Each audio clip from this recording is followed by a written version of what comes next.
And we're now live. Hello and welcome to Broadsheet on the Telly. My name is John Preposterous Ryan, and you're very, very welcome, Broadsheet readers, commenters, all the trolls. Joining us tonight, we have a very special guest, Kevin Higgins, who's a lawyer and involved with the Tuam Mother and Baby Home. And he'll give us an update.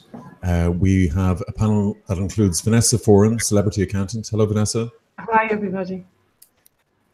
Marcel Kruger, Cologne-born, Dundalk-based author. Hello, Marcel. Good evening. Your mic isn't that great, Marcel. Big hello to Luke Brennan, who's in Portugal. Hi, John. Hello, Luke. And Kevin Higgins. We're going to come back to Kevin in a second. We don't have a webcam of Kevin, but we have a very good audio, and we're going to get an update on the Tuam stuff, but also an article that he's written and researched on Dr. Costello, who's a medical examiner at the Tuam Mother and Baby Home, and Johnny Keenan. Hello, Johnny. Hey, John. How's it going? And very special guest, Alan O'Reilly at Carlow Weather. Alan, hello. Hi, John. How we doing? Alan, we're going to go straight. We're going to go straight to you because I'm in The Hague and it's just rained here. So. Yeah, there's been a bit of that falling from the sky, unusually, considering we haven't seen much of it. But yeah, 22 millimeters in Valencia in County Kerry today, 20 millimeters in Knock, and it's been moving across the country. It has been dying as it's been moving across the country, so it's just reaching the mighty Cardo at the moment. But it won't drop too much tonight. Probably a couple of millimeters here, but plenty more rain coming for the next 72 hours. I was tweeting some pictures of the cyclone out in the Atlantic below Iceland. It's quite a large system and it's bringing a lot of rainfall with it. So it's going to be an unusual weather team, considering how little rain we've seen for the last two and a half months. But probably going to see 20 to 30 millimeters in many areas over the next 72 hours. Wow. So as I said in my tweet, the farmers will be out dancing in the rain in their fields. And if you see them, get out and dance with them. Because they've been praying for this rain now for months. But yeah, it's going to be much fresher on Saturday. It's probably going to feel kind of autumnal, really. It's going to be much fresher and cooler and showery. Kind of normal Irish weather compared to the good stuff we've had. Okay. The only thing is the weather models are hinting at high pressure building back from the middle to late next week, which potentially could see a heat wave returning, or certainly more settled and warm weather for the August bank holiday. So hopefully that's something that the farmers can get the rain, the grass can grow, and we can all get back to enjoying our summer. Because Alan, you're the only one who could do after, you do beyond 5-day forecasts. Like Met Éireann can't do beyond 5 days. They don't really know. Saying I can is probably as much as I do in terms of that. I look at what the weather models are showing. There's kind of what they call assemblies, which are all different predictions. And when they kind of start to align and have agreement, you have a good idea what's going to happen in the 7 to 10 day period, and maybe sometimes 10 to 14 days. So there is much more likely a high pressure to re-establish over Ireland for the beginning of August. So what we're seeing at the moment is kind of a temporary breakdown, but we may well be back into more settled, warm weather, which obviously will be good for holidays and tourists, etc. So, Alan, will we return to the temperatures we've had, or just cooler? Probably not. Maybe quite that high. It depends. If the weather model has shown the most extreme, I suppose, version of it, then potentially we could hit 28, 29 again, maybe 30. But what's the general in between the weather models is showing maybe 26, 27. Well, we did hit that the other day, but it's just in a more kind of clear blue sky, sustained day after day. But we certainly could hit 30 degrees. A lot of people don't realise that August is very often our warmest month in Ireland. Yeah. So when you went to primary school like I did in Ireland, you were told that autumn started in August. That's just nonsense. Anyway, August is often our warmest month. So the meteorological season of summer is June, July and August. So we still have a full month of summer to go unless you believe what you learned in primary school. And September then, Alan, what's the story? Well, sure, I always get schooled when people go back to school. But September is normally a dry enough month as well. Dry enough, but relatively speaking, it would be, we normally see about 60 to 70 millimeters of rain in September, which is, a relatively dry month compared to maybe 90 to 100 millimeters you'd see in November, October. So if we get like, say, maybe 40 millimeters of rain from this kind of band of couple of days, and then we get a dry August, we're still going to have a lot of water problems coming into September, because the water levels are so low in the rivers and the reservoirs are dropping that unless we get back to normal monthly rainfall of 70 to 80 millimeters, we'll probably have real water restrictions. So people will probably see the rain coming and think we're back to normal Irish weather and the hosepipe ban can go and all that, but sadly that's not the case. And so the rain is just like a respite between the heat wave, really. That's kind of what the weather models are showing at the moment. It's basically that this high pressure has been keeping the Atlantic away, and the Atlantic is going to burst through, but then kind of get bounced back away again, and the high pressure is going to build back in again. So if the weather models are accurate, that's exactly it. It's a temporary breakdown of a large cyclone in the Atlantic, bringing us some rain for a couple of days before high pressure builds again. So Alan, if you booked a holiday, for instance, in August, somewhere hot, I mean, would you bother? I don't know. It's always nice to get away, but but to be fair, I mean, I was in Clare for a week, and there's nowhere nicer when you get the weather, Yeah, so I suppose if you're looking at the Ryanair flights and you're kind of maybe in two minds and you're thinking, I have a Ryanair flight book somewhere, I can cancel my accommodation. Would I be backing on August weather?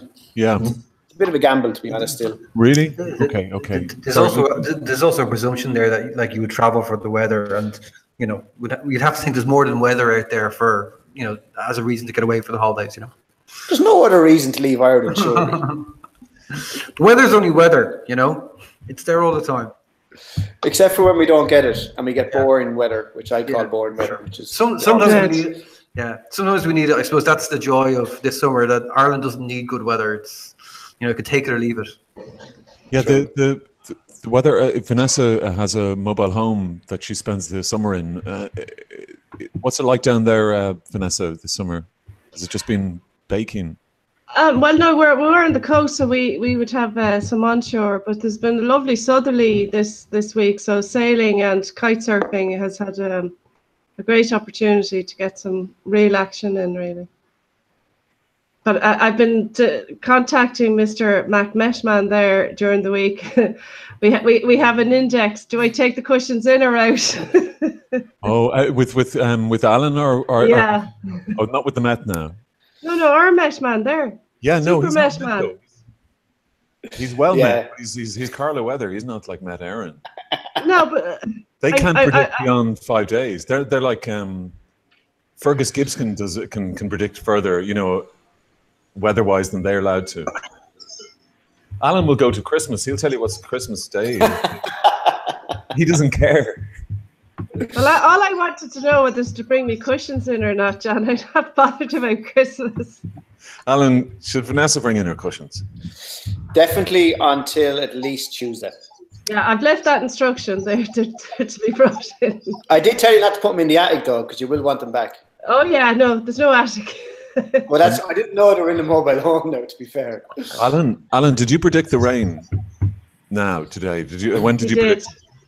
Yeah, no, I've been tracking the rain, but it's been kind of showing, the weather charts have been teasing the farmers for about 2 weeks now, because they kept showing like rain in 5 to 7 days, and then every time that would get closer, the rain would disappear. So I was reading some comments by a lot of farmers giving out that forecasts were useless and can't be trusted in the rain. But this rain is actually here. It has arrived, and there will be more of it. So yeah, no, it will be hit and miss. But in general, most places will see at least a good sup of rain, as we call it down here. Yeah. Well, Alan, thanks so much for keeping us posted on the weather front. When you go out, like, are you stopped on the street and asked all these questions? The odd time in Tullow, yeah, because it's a small enough town and they all know the bald head, so they know to ask me about the weather. But one thing that does amaze me is the amount of farmers on Twitter, John.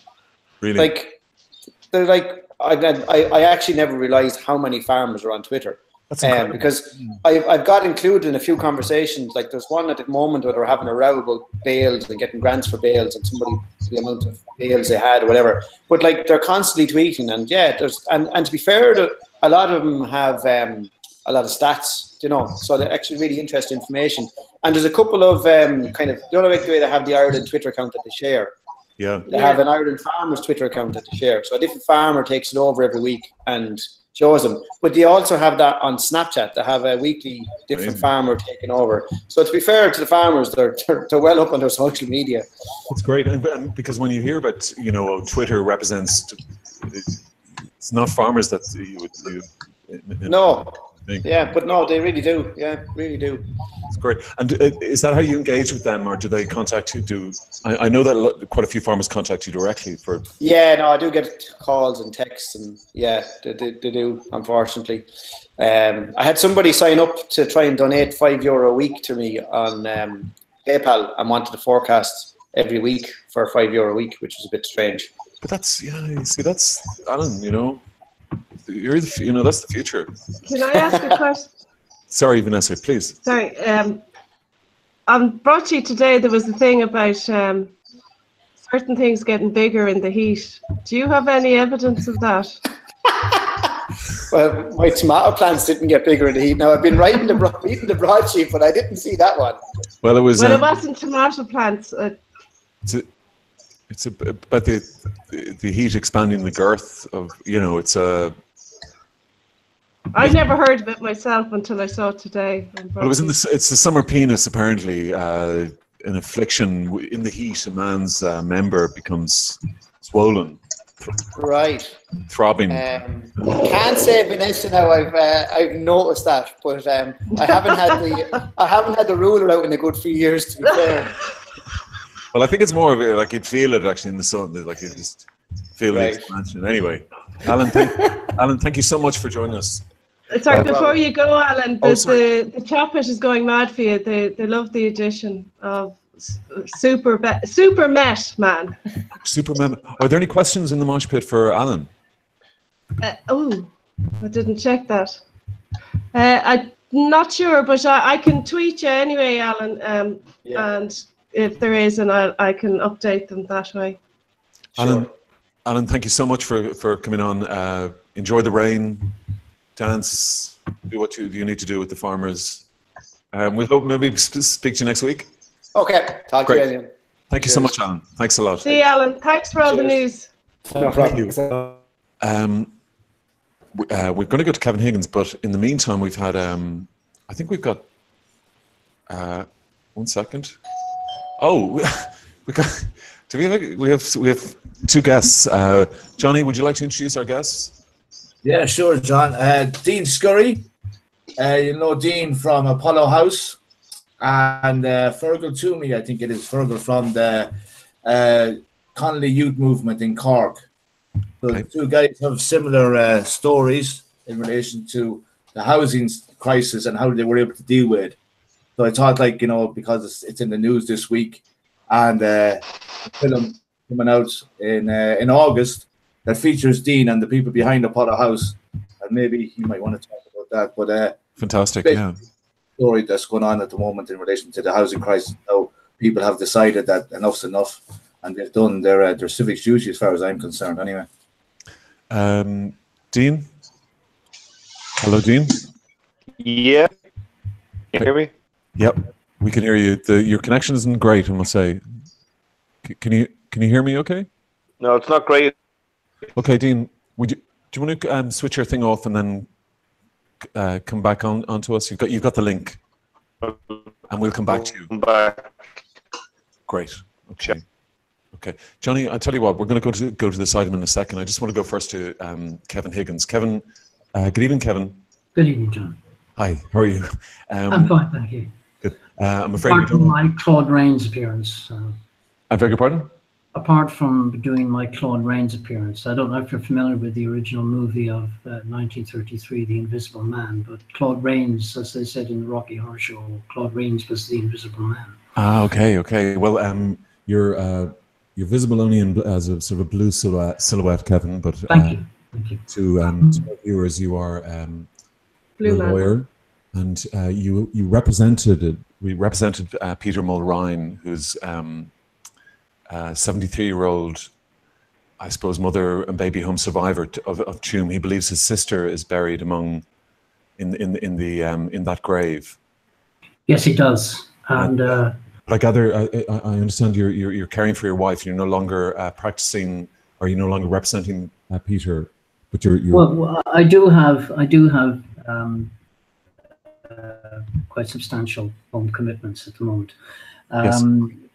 I am unable to practice at the moment. My very good friend Peter Higgins, Regan McEntee, is holding the file which proceedings. I'm working just by the by on a range of other sets of proceedings. My role is preparing other cases. Yes. As to how this matter will be resolved. Yes, sorry, Kevin. I just wanted to tell our viewers that Kevin, you're advising a number of survivors and victims groups. Is that right? Along the way, I have become friends with some of the other mother baby homes, Cork and Castle Pollard, and indeed the former on the Navan Road. Okay, and Kevin, there was I gather a meeting possibly this evening between Mary Lou MacDonald and the Tuam survivors group. Well,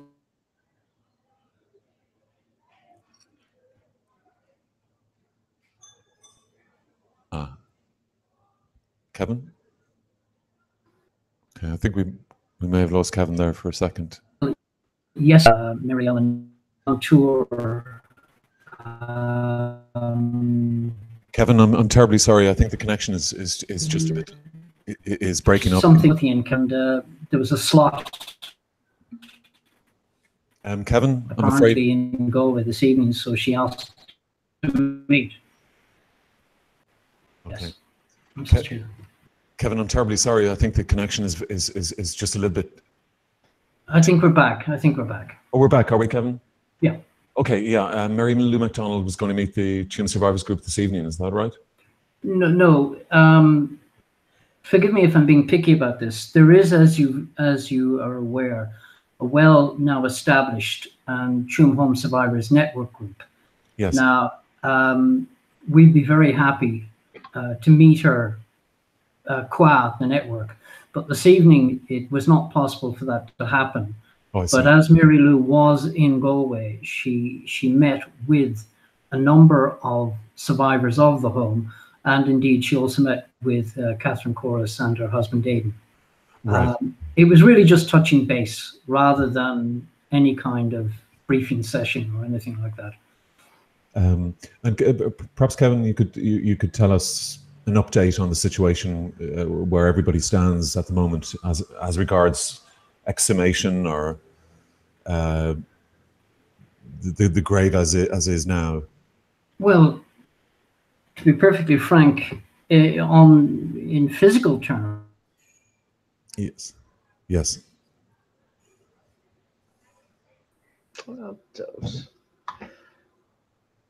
Well, Kevin, I'm terribly sorry. Hello. Hi, Kevin. Yeah, the connection keeps on breaking down, and I think it's becoming a. I'm sorry. The connection keeps on cutting off, I'm afraid, Kevin. Is this any better now? Yeah, that's a little bit better. Yeah, let's see how we go with this then. I was using the headphones with possibly a dicky connection. This is probably better. Yes. Yeah, that sounds great. Please continue. Thank you. Would you like me to go over that again, John? Do you have time? That'd be great. Thank you, Kevin. Everybody is probably well aware that the announcement of the Commission investigation on the 3rd of March last year confirmed the existence of large amounts of human remains of children. Now that fact had been established the previous September, in 2016. And for whatever reason, Minister Sapone sat on that for 6 months. And when the announcement was made, it was not in fact made by Minister Sapone. It was made through Judge Yvonne Murphy's office.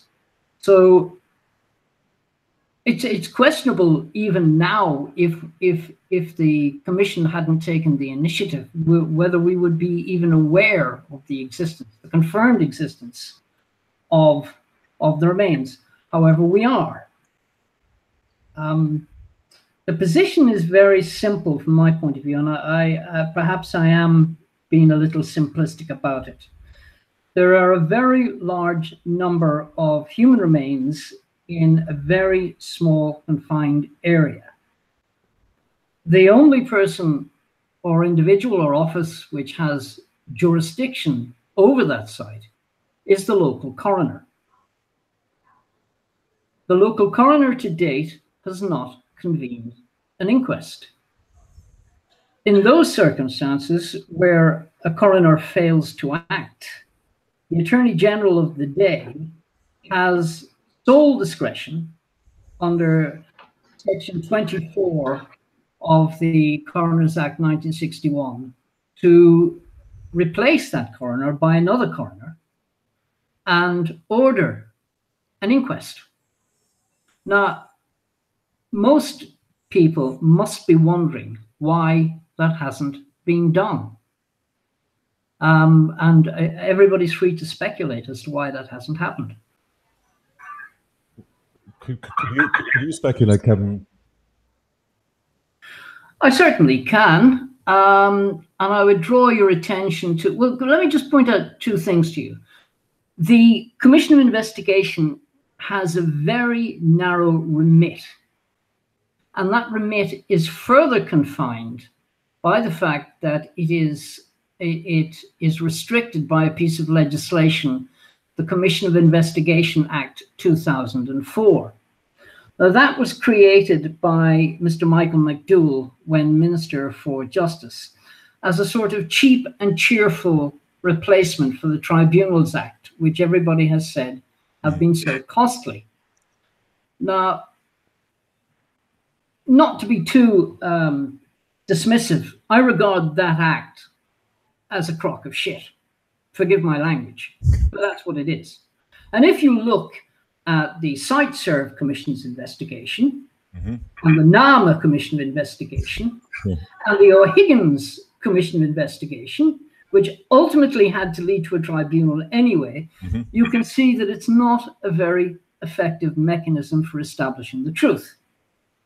Now, if you look at the provisions of this section of the 2004 Commission of Investigation Act, you will find that it's designed to do anything but find the truth. And it specifically prohibits the use of any evidence given in either private or in public for the use for evidential use in any criminal investigation.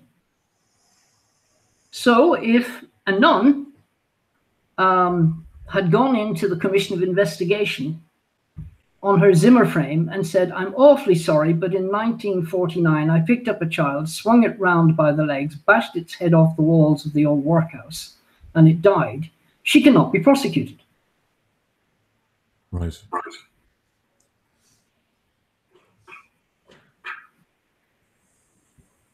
But I suppose it gives some indication of the usefulness of the Commission of Investigation Act. Do you feel that anything like, I suppose this is in the same context as the Truth and Reconciliation in South Africa, that people just, at least if they admitted what had gone on, there was some honesty?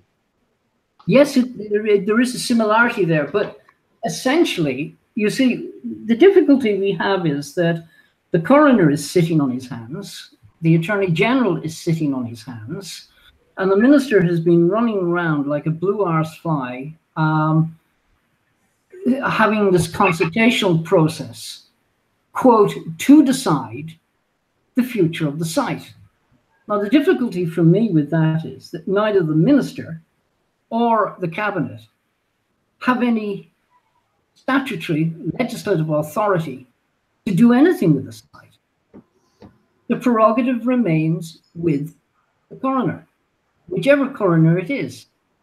And essentially what you have is the state flanneling everybody and refusing to pursue their statutory obligations. Now, if you had dug up remains of a child in your back garden, going back an indeterminate number of years, you would find that this pathologist was round there, that the remains would have been taken away, and an inquest would have, an inquest would have been convened, and a post-mortem carried out.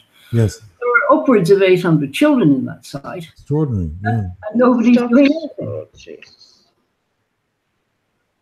And Kevin, is there any? Have you seen any photographs of the tomb itself? Well, one of the wonderful things about the Commission of Investigation procedure is that all evidence is in secret, in private. Well, sorry, I mean in secret, but technically in private. Yeah. All evidence gathered by the Commission is confidential. If you, John, had been a child, or if you had been a survivor of the home and had some residual memory of it, and went to the Commission of Investigation and made a statement, which would have been recorded both by a stenographer and an audio recording made, under the terms of the Act, they will not give you a copy of your own evidence. Okay. They refuse it and have refused it. So you can see this is a rather unsatisfactory process. Can I ask you, Kevin? I don't want to personalize it too much, but I would have thought prior to her appointment that Catherine Zappone would have been perfect for this, for the survivors, a perfect appointment for the survivors. What has happened? Well, is she a perfect survivor? I know. Is she a perfect choice? Really? Do you think? I have no idea why you would think this. Well, I mean, it was lazy on my part because I was just thinking, you know, she kind of in a progressive, sort of woolly way that she wasn't very religious, particularly a Catholic at all, and would be more concerned about the welfare of the children and the legacy and of how we cared. How we bury these children, etc. No. Well, I don't know. I look at it a little more. I got it completely wrong, and but prior to it, well, it's a fairly that would be a reasonable response. You're right. I'm afraid I don't look at it like that. I look at Catherine Zappone, who to me is a woman who has risen without trace. She is an accidental minister in a patchwork government. The doctor by which she is addressed is a doctorate in Catholic theology, I think from Boston Catholic University. Right. Her forays into publishing going back 20 years outlines her wanna be a witch and my experiences of witchcraft. So no, I don't see Catherine Zappone. I see her as rather an arch conservative figure. Okay. I think ostensibly maybe it was the fact that it was a woman there who wasn't who could perhaps be more empathetic, perhaps, to the survivors. Well, Elsa Cocker, was it Elsa Crobe? I know. She was. Well, I mean, okay. Kevin, sorry, I want to help hand it over to the panelists. Of course. Vanessa, Marcel, Luke, Johnny, if you want to ask Kevin anything, please. I personally find it very hard to hear about the babies and knowing that some of them were starved to death, or, you know, when you described, you know, I know it was only a what if about the, you know, swinging babies against the wall. I just have no temperament for hearing stuff like that, Kevin. But I have to say, I think this thing with the coroner is very interesting information. I mean, coroners are traditionally local appointees, isn't that right? Like through the court service, or that is quite correct. The coroner's service, you're quite correct. It falls under, oddly enough, the Department of Justice.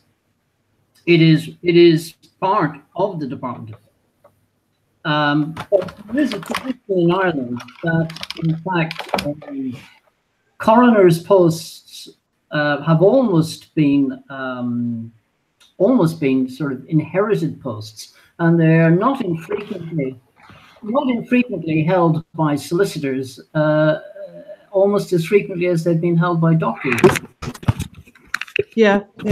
But it just for me, I want everybody exhumed. I want the UN to come in. I want one of those teams that you see in Srebrenica in Africa and South America to come in and exhume every single body, and I want them all buried with their own name, with their date of birth, and how they died. But that's me, and I suppose I'm particularly sensitive because I just hate him. I just find myself very emotional about the whole when I hear the stories, and yourself and Catherine Corliss to have the temperament to keep going, is an extraordinary achievement as well as providing this information to all of us.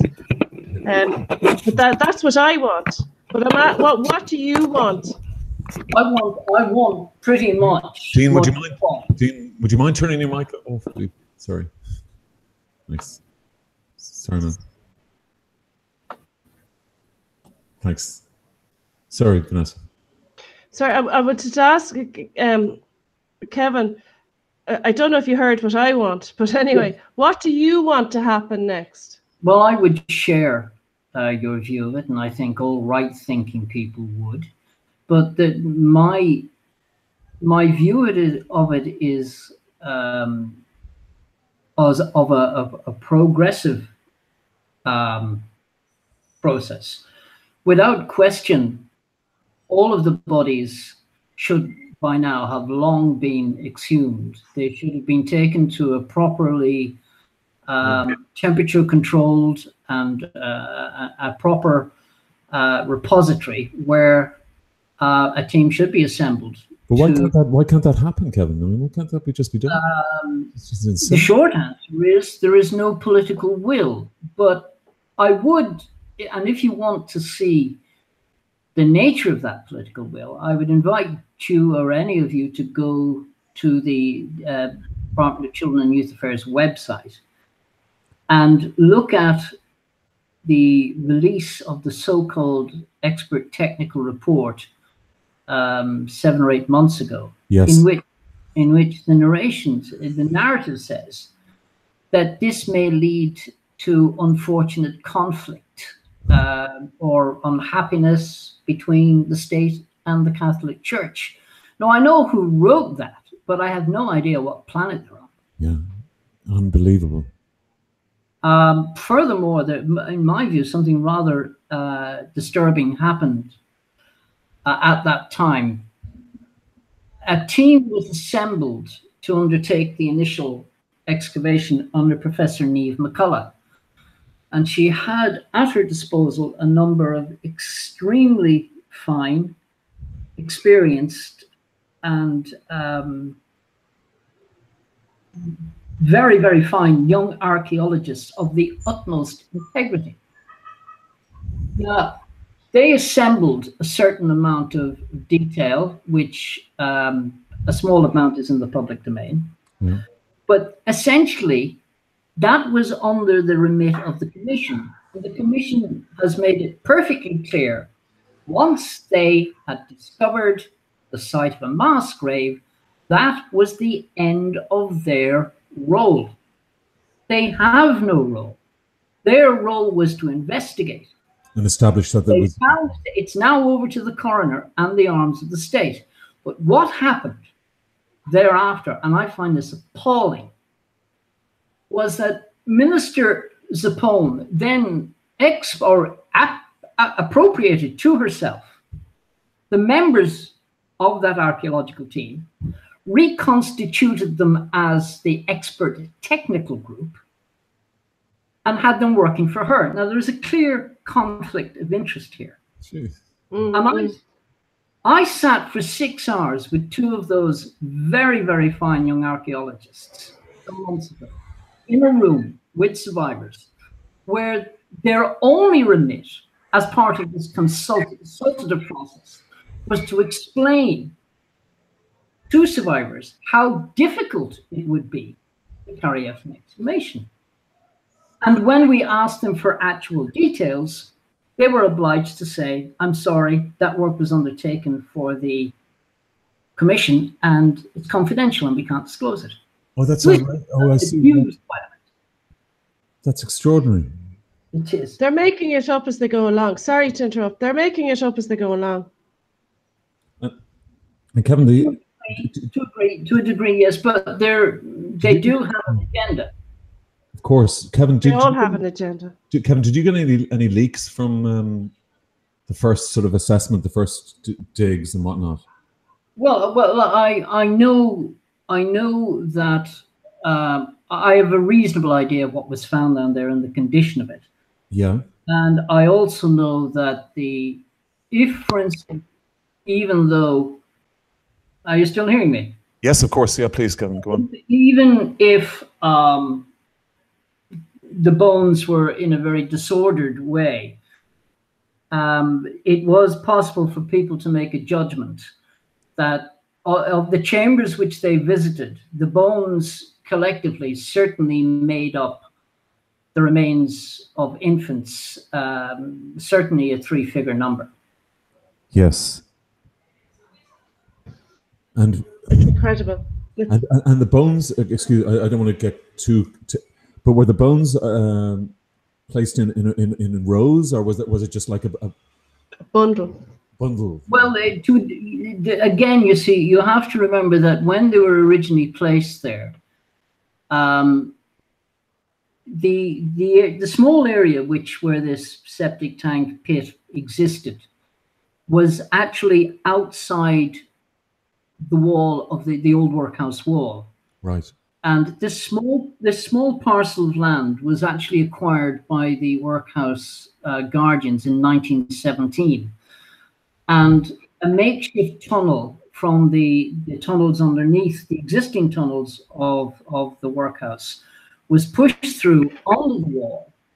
And in this small area outside were created tanks. Now, these tanks were not created until the early 20th century, but they had various chambers.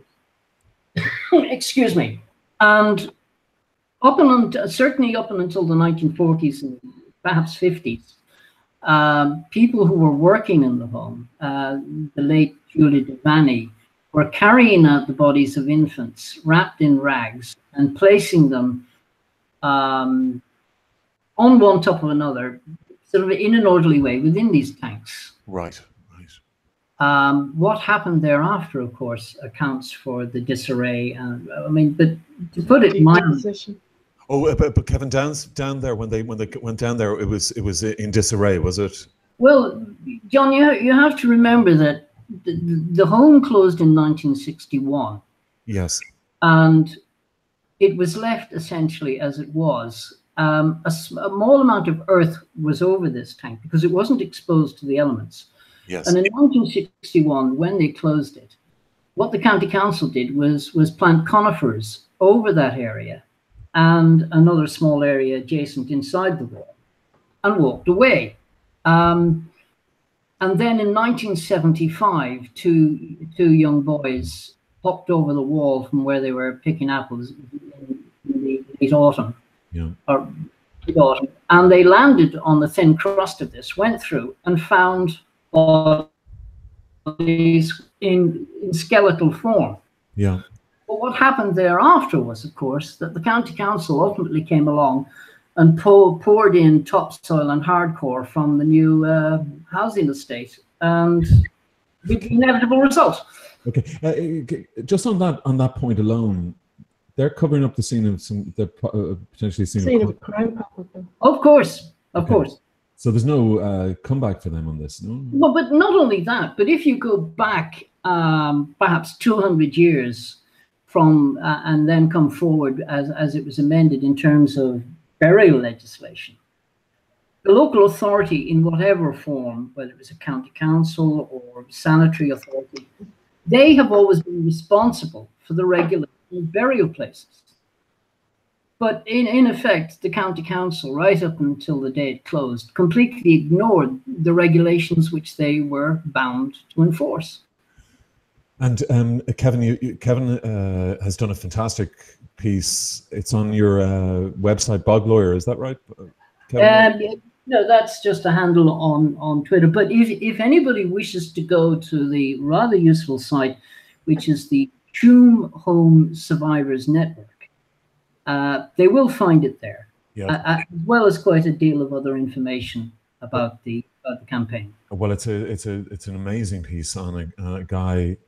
There's a brilliant paragraph, if I can just find it here for you, from the article, and it kind of sums up this gentleman, Dr. Costello, Thomas Bodkin Costello. You say that on this in the opening that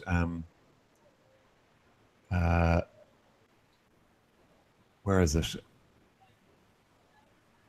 I beg your pardon. Sorry. I've just given you a follow there, Kevin. Well, sorry. You're a doggy person.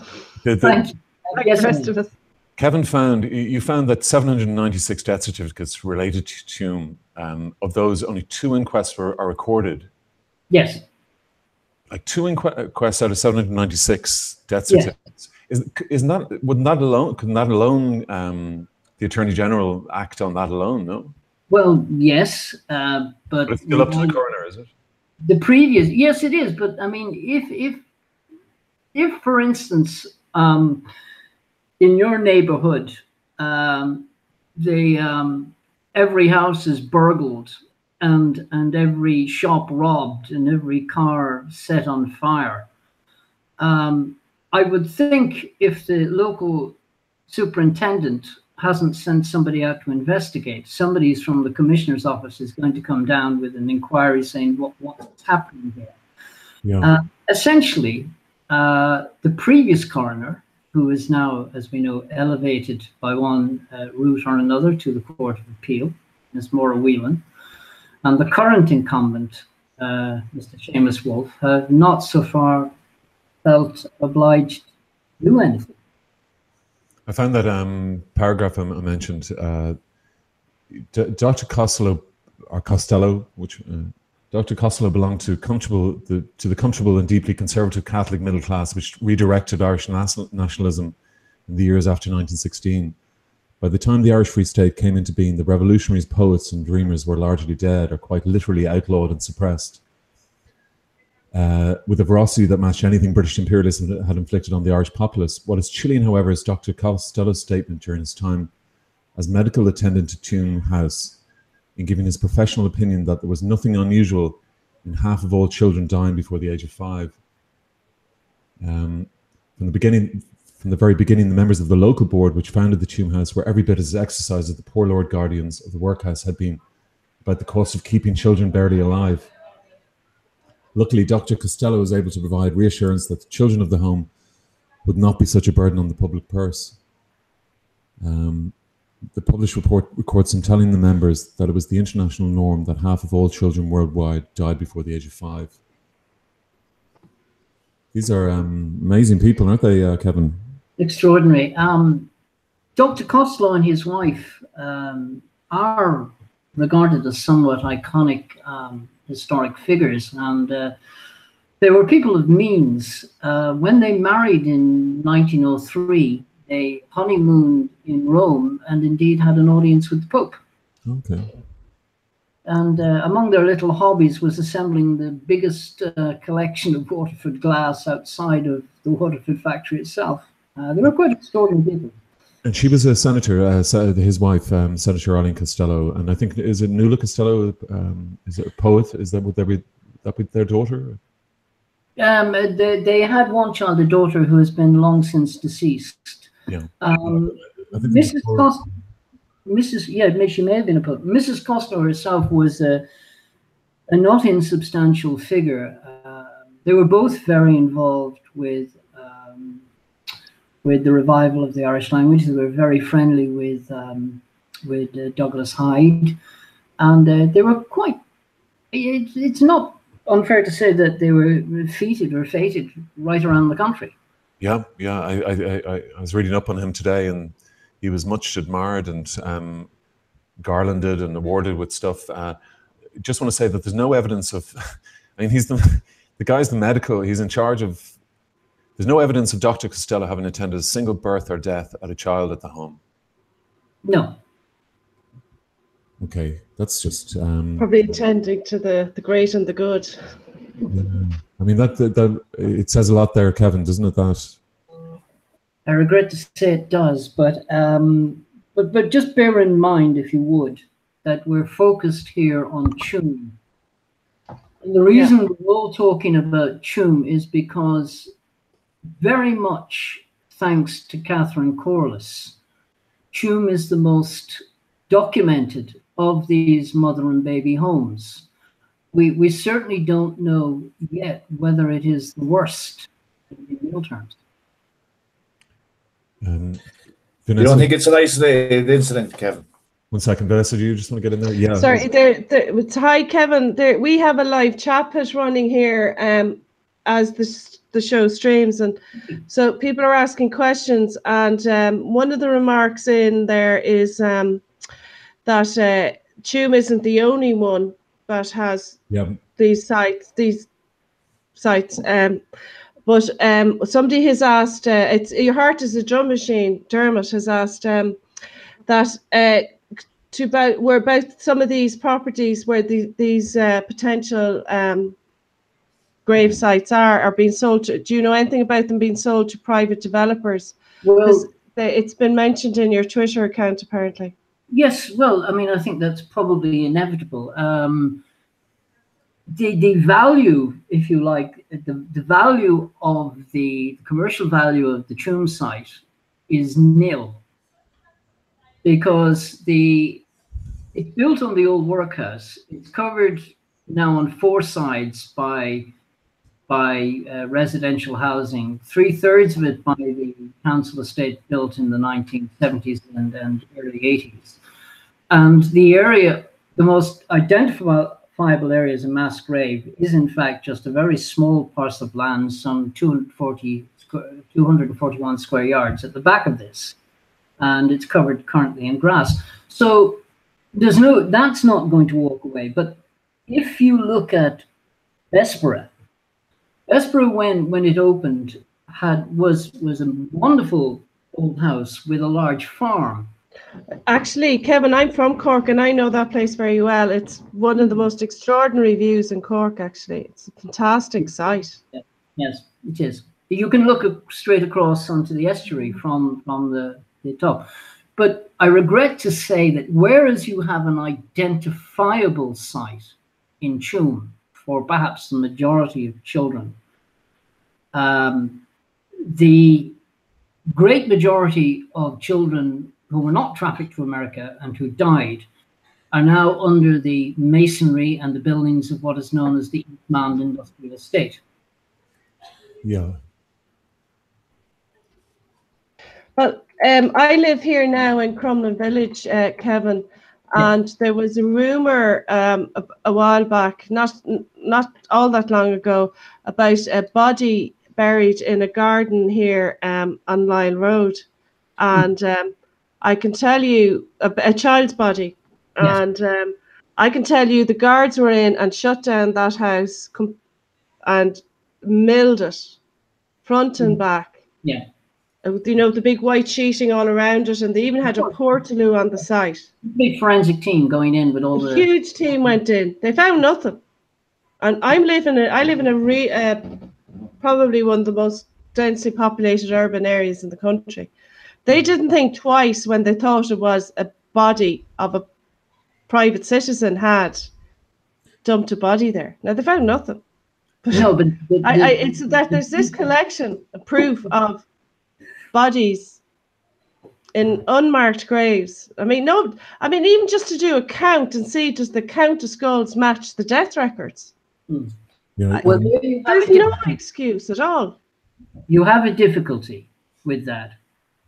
In the case of let's just take Bessborough, where we have some documentation. You will find, of course, that the public record contains death certificates, but the good sisters of the Sacred Hearts of Jesus and Mary maintained, apart from death certificates, what were known as a death register. Now, there is a difficulty there. The death register and the state certificates don't match up. And furthermore, after 1953, the death registers stopped. Even though Bessborough was not officially decommissioned till the year 2010. Can you hazard a guess as to why there were no death registers after 1953? Coroner. No.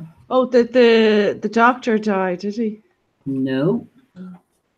Throw something there, Kevin. If there's no birth cert, then there's someone alive. If there's someone alive, someone's making money. Well, what happened, of course, was that the 1952 Adoption Act came into force in 53.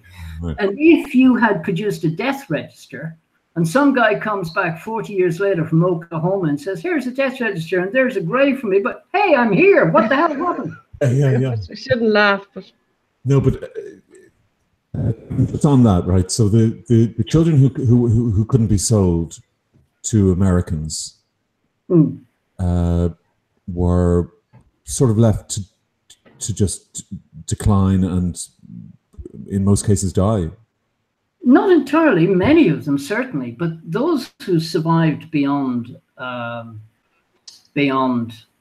first few difficult years, say 5, they could have been sent to industrial schools. They could have been taken into in Magdalen laundries and remained there for life.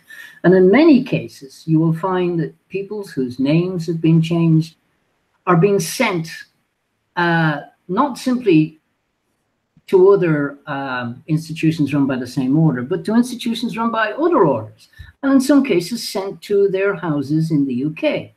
They're being dispersed. This is a poisonous diaspora to conceal their existence. Yes, and in terms of the ones who are sold to, I mean, what separated the ones who were sold to the ones who weren't sold is just that they may have had illnesses or were unhealthy or.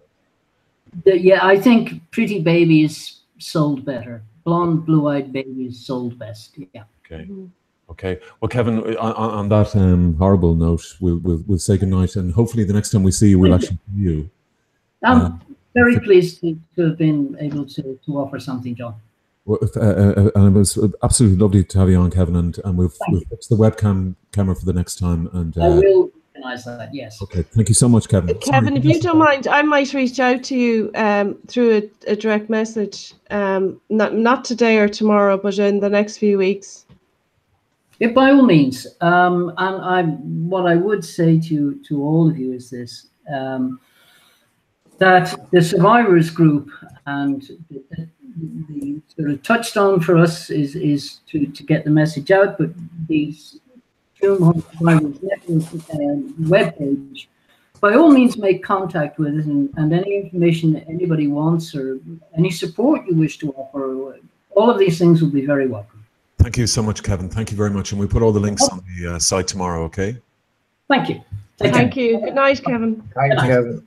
That's Kevin Higgins. His name on Twitter is Bog Lawyer, self-deprecatingly enough, but he represented Peter Mulrine. If you remember, do you remember the Vincent Brown TV3 Tonight show they did? And Peter gave an incredible testimony from the audience. He was in a blue sweater. Does anybody remember that? No. It was a really very, very moving testimony. And his sister, he believes, is among the remains in Tuam. Johnny, and your guests, Dean and Fergal, I'm very guests. They're good guys. Yeah. Scurry and Fergal. Fergal's from the Connolly Youth Movement in Cork.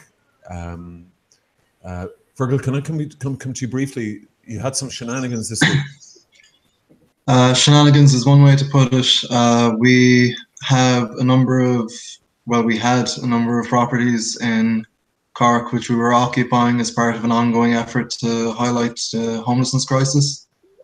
But before I get into breaking down what happened on Tuesday, I should probably talk a little bit about what we're trying to achieve overall with our project and the history of the individual house itself. Sure. So to bring it back, we first kind of started talking about an occupation.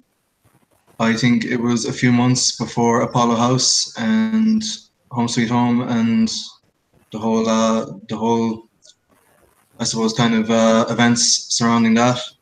We identified a number of buildings and we had a similar idea for a brief occupation to highlight the crisis and kind of start more of a dialogue about how vacant and derelict buildings that are being sat on by vulture funds speculating on the value of the houses could be taken into use more actively by society. But what we ended up finding out a lot about after Apollo House and the events around it was how the law in Ireland worked around the occupation of houses. And one of the main and most interesting things we learned about is that squatters' rights in Ireland are actually probably unparalleled in the world in how much protection they can offer people engaging in occupations. Really? So, yeah. So in Ireland, if you establish exclusive residence in a house, then it's a civil case between you and the owner of the building rather than a criminal case unless you've done criminal damage. Yes. Or it can be claimed that you were trespassing. This is different to the way it works in the UK, where they brought in a law exactly to kind of stem the squatters' rights movement there, which basically allowed them to get a very short-term injunction and just blow in the doors. So the idea we got was to, we wanted to start building structures that could help young people that we knew and that we were involved with in the city. We all knew people who either had to drop out of college, who couldn't hold down jobs because they were not able to find stable accommodation. Another angle we looked at the start was housing homelessness people.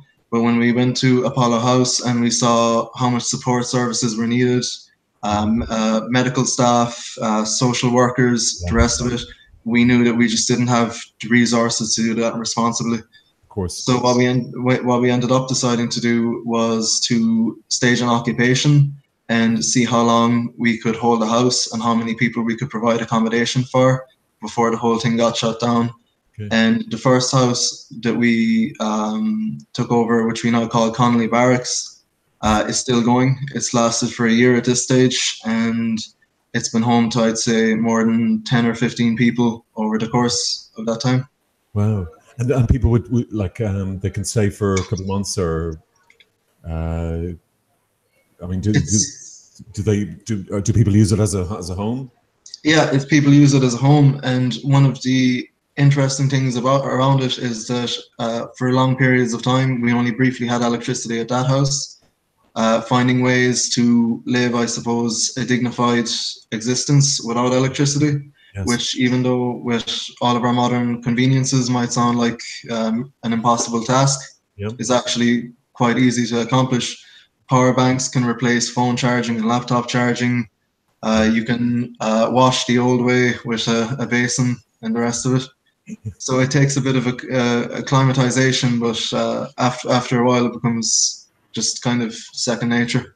Yeah, exactly. And do they cut off your water and everything? I mean, first they cut off the electricity. Obviously, there's no electricity. Then yeah. So what happened at the first house was that 2 detectives showed up and they started speaking to the people there. When they established that we were residents there, they kind of went away and talked to the person who was claiming to be the landlord. He wasn't able to produce a deed or show any legal evidence that he was the legal owner of the property.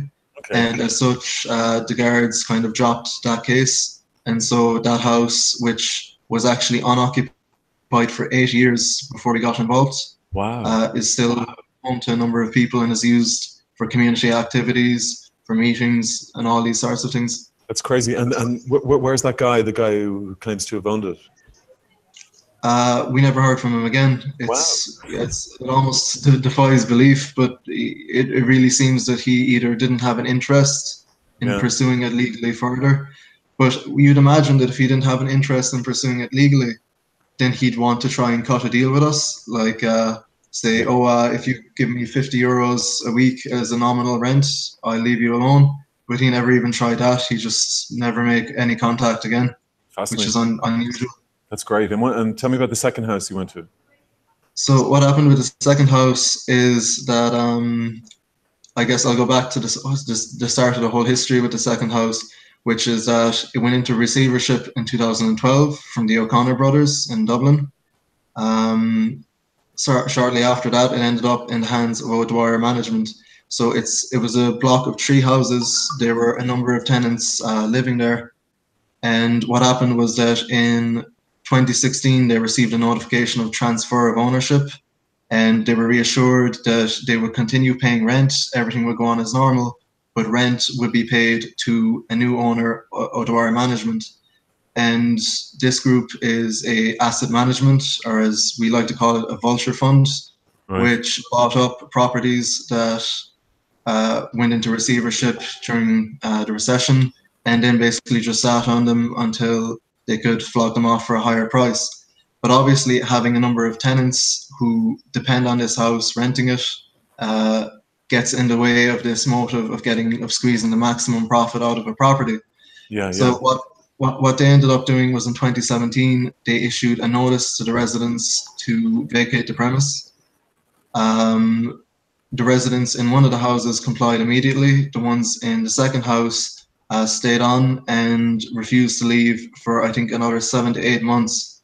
And then the residents in the third house went to the Residential Tenancies Board and managed to avoid an eviction.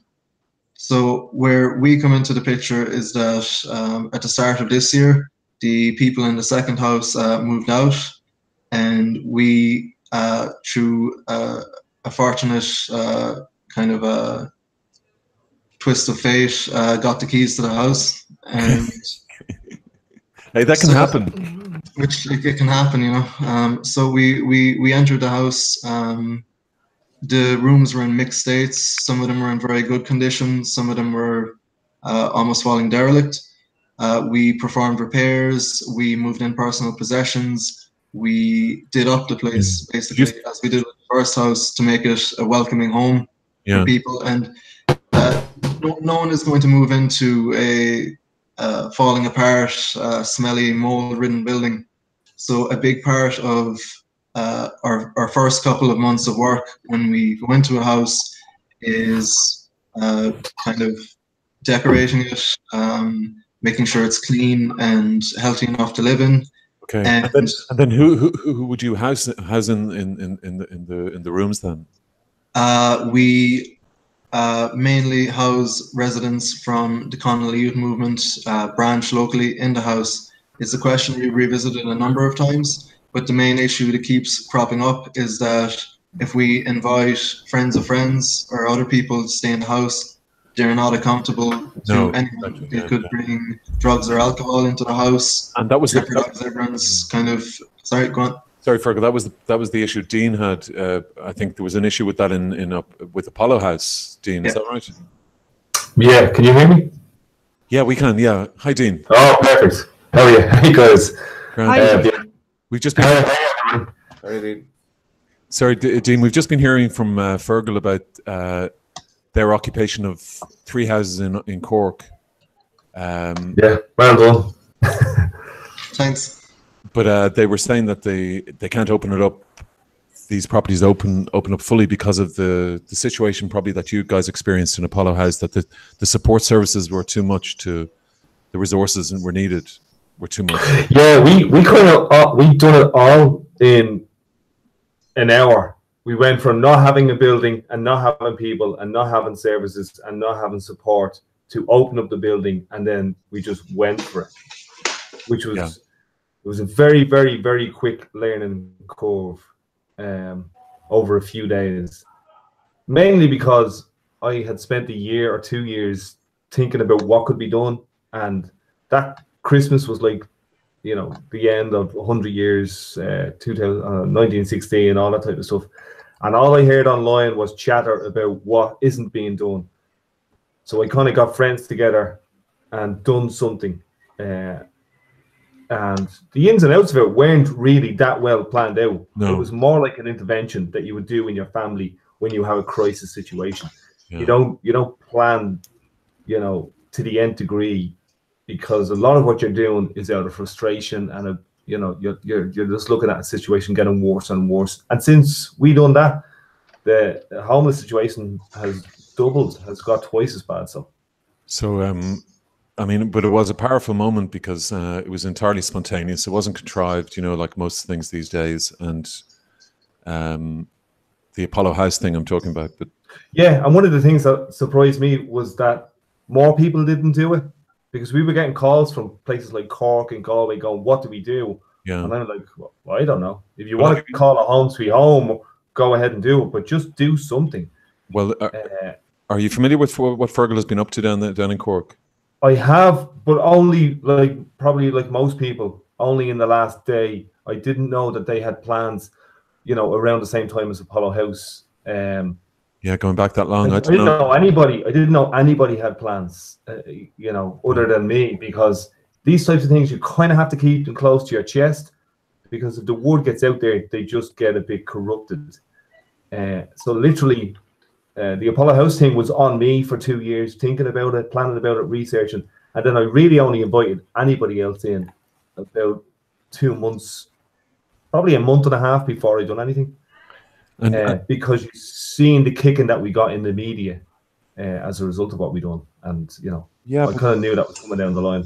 But you know something, I mean, that may have been the case that you got to kick him, but I think there was a great deal of respect and admiration for what you did, and I mean, it's carried over. I mean, Fergal, sorry, can you hear me, Ferg? Yeah. Oh yeah, there you are. Can you, Fergal, tell me what happened this week then in terms of your occupations? Yeah, so we were after kind of expanding the number of people who were living there. There were now, I think, 1, 2, 3, 4, 5, 6 people living there, and a few more planning to move in. So the house was kind of going into kind of the next phase of kind of occupation. Before it had just been a couple of us inside there that were making sure that, you know, it stayed occupied and that there were people there. So things started on Monday. So we were in the house, and I wasn't in the house myself at the time. But what essentially happened was a cleaning company came out and visited the house and tried to go through the door. There were 2 people in the house at the time. They got an awful shock and kind of tried to barricade themselves inside. They weren't really prepared for it. They were doing a bit of cleaning at the time.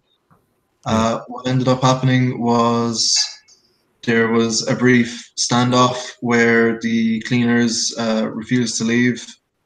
They refused to let them into the inside of the second floor building.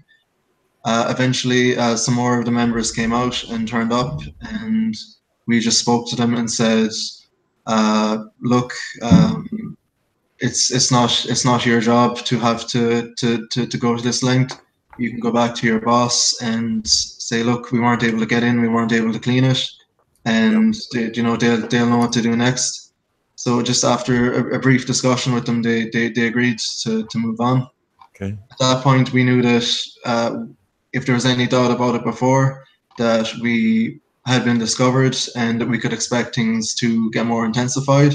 So more people stayed that night to make sure things were safe, because we don't want a situation where there's 1 or 2 people in the house and the situation kicks off. Yeah. Because that's a huge amount of pressure and to expect off of just a couple of people. Of course.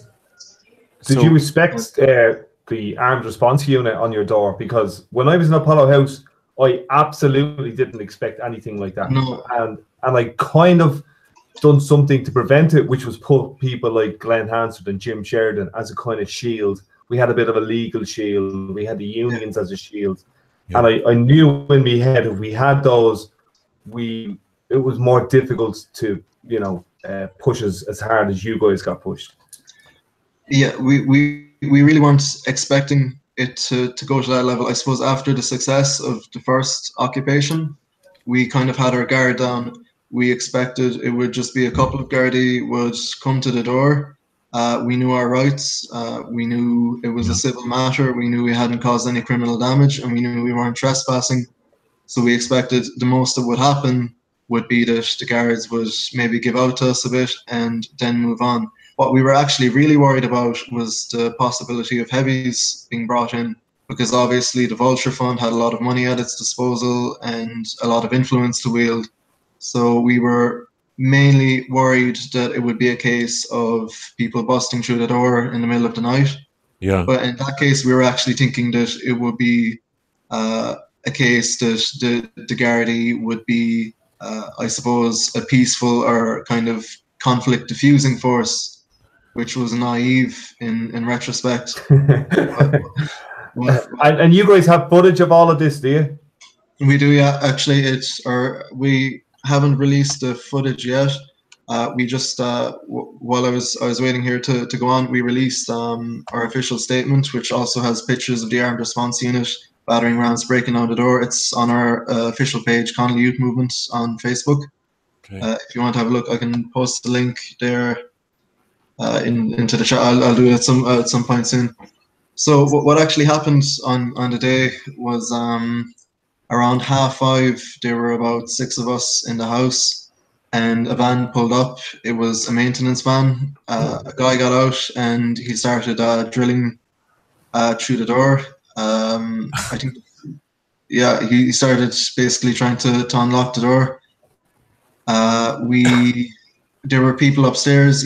I was in the other building, so he got inside somehow anyway. And people were kind of panicking. Eventually, he stood out for a second, and we managed to close the door and bolt it again.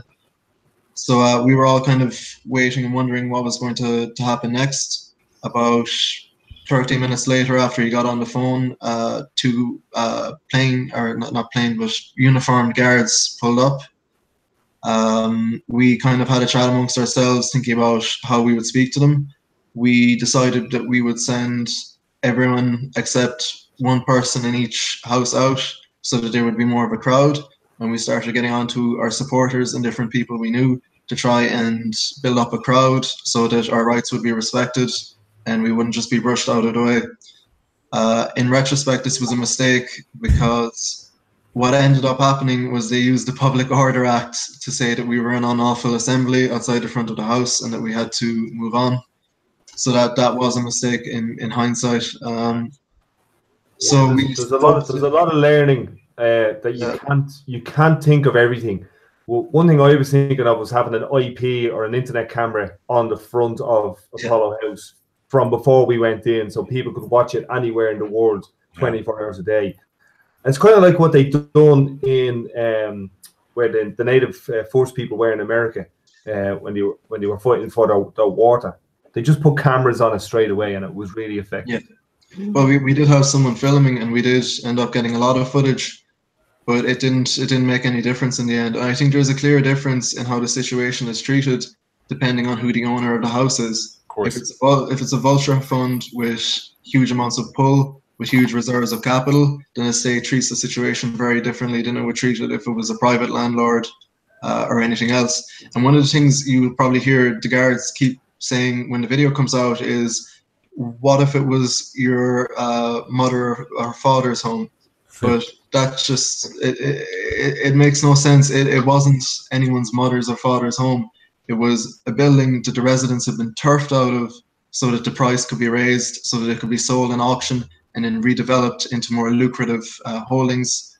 And it was just a piece of, it was a home that was essentially being abused as a commodity to serve private interests rather than used for its actual purpose of being a home to people. So that was really what galvanized us and made us want to make a stand. What ended up happening when the 2 guards came was the conversation went around in circles. we reiterated it was a civil case, that we had not done any criminal damage to the building. Yeah. They tried to argue that since we had installed bolt locks, that was criminal damage to a door, which is ridiculous.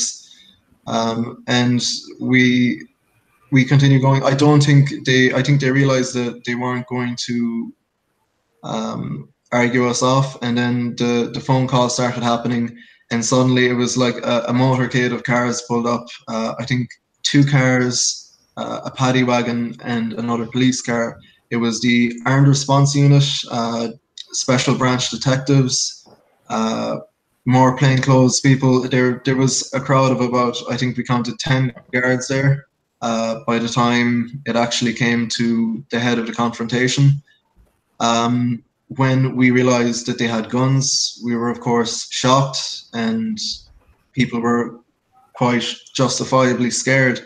But I'm very proud of how people held themselves. Nobody panicked, nobody kind of fell out or broke down. Everyone held strong around the door. They haven't done that yet, bro, but just be very aware that that might be coming in the next couple of months, because like I've been very public that 6 months after Apollo House I wanted to commit suicide. Like that's no joke. Just post-traumatic stress, the stress of just that amount of exposure in the media, a lot of suspicion and hate from my own group from the left. You know what I mean? There was just a lot of things that really impacted on me. Just on the guards, one guard came into Apollo House once. He nearly cried his eyes out because he's seen the work that was going on, that we were taking 100 people off the street, and we never had to deal with the guards again. So something has changed in the last year and a half. And this as a nation, something has changed. But what, Dean, as regards Apollo, what do you think of what happened Fergal this week? I mean, that is incredibly heavy. Yeah, I think. Okay, so I told the government, like live on TV before we were taking Apollo House, that we were going to do it. So we kind of really embarrassed them. Like Jim Sheridan was on national TV, Glenn Hanson was on national TV saying we've done this, or we're just about to do this, and then we done it and we embarrassed them. And we had Al Jazeera. And they never would have dared. They never would have dared bring the armed response unit into where Glenn Hanson. No, but that on their part was tactical. It's part of our strategy was to wrap these guys around it. You know, as much as attention they bring it, they also give us a buffer that's untouchable. And Fergal, because you guys were effectively unknown people, and you know, messing you guys around wouldn't make any difference. You're just a lot of Marxist young colony heads. You know what I mean? That you know. You want to maybe ask like Roy Keane if he'd move in. 100%. 100%.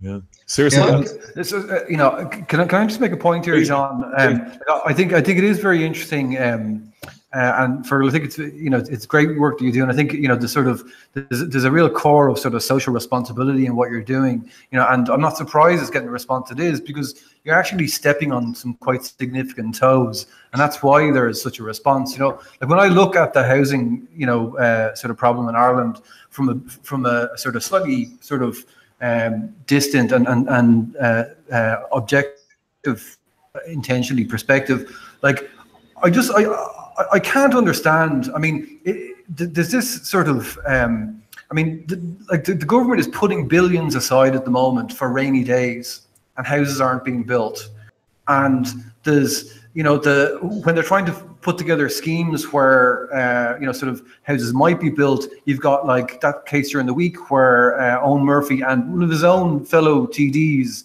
started arguing with him. And again, that's the same. People want. There is a very broad middle class in Ireland that are the sort of running the government. They're the city planners. They're the people who are sort of very happy for Dublin and Ireland to remain as a sort of diorama within their control, and they don't really want things to change. And the only way things will change is by the likes of what you're doing, what Home Sweet Home are doing, because like otherwise there's this sort of latency of will that, like, you know, I mean, they're almost sort of going, oh, sorry, we can't build houses, you know, we've been trying for like 4 or 5 years. I mean, you know, it's not rocket science, right? Dean, I was very shocked what you said there about your your trauma after the home sweet home. Why would you be shocked? What I done was basically I asked the fundamental question in this country: what's more important, people or property? So when you boil everything down, that's it: power, property, profit. What's more important? That is the question to ask in this country. Of course. And the answer is it's not people. But what I want is an adult conversation. I'm an adult. I've been an adult for 30 odd years. But we live in a juvenile state. And I'm not shocked that we're in the situation we're in. Because I was more shocked personally, Dean, that you had experienced such a tough time. I'm not shocked by that, because I went to the place we all need to go. If we're gonna like do something of value or of meaning with our lives, we need to all go there. We need to go to the darkest places to find where the light is. You know what I mean? Now, I have a support structure, I have a family, I have all of that. So I beat the depression, I beat the post-traumatic stress, you know? Yes. But I think, Fergal, perhaps you after this week, you'll sympathise with what Dean went through. Yeah, well... it's traumatic, that stuff. The armed response unit, you've got you know, people drilling in their door. Well, sorry, go on. Sorry, the armed response is a bit worrying, but I wonder also, was it just a reaction to not knowing who was behind the door? I don't know why they would respond with armed response. It's quite shocking. I think it's a process of increasing militarization of the police force in Ireland, and we've seen this a few times before. I think either this year or last year, the armed response unit was used to respond to an incident with children at a juvenile offenders home. And there are things like this ramping up. We see more heavy-handed approaches in evictions. We see more illegal evictions. We saw the incident with KBC Bank, where paramilitaries were brought in to turf a family out of their home. Like, it's an ongoing process of escalation on their side, and ramping up the level of force, because there's an increasing kind of disillusionment with the Gardaí, with how the country's democracy is conducted. We have a party in power with, I think, something like 17% of the full electorate as their mandate. And in a situation like this, how do you hold all the pieces together when there's no real glue there? You use force. The armed response unit. Well, it's interesting you said that. Sorry, John. There about there's no real glue. You're absolutely right, because you know the way they're reporting homeless figures, and they're always different. Everyone has a different number. Each group has a different number. Or you ask how many are in mortgage arrears. They all have different numbers.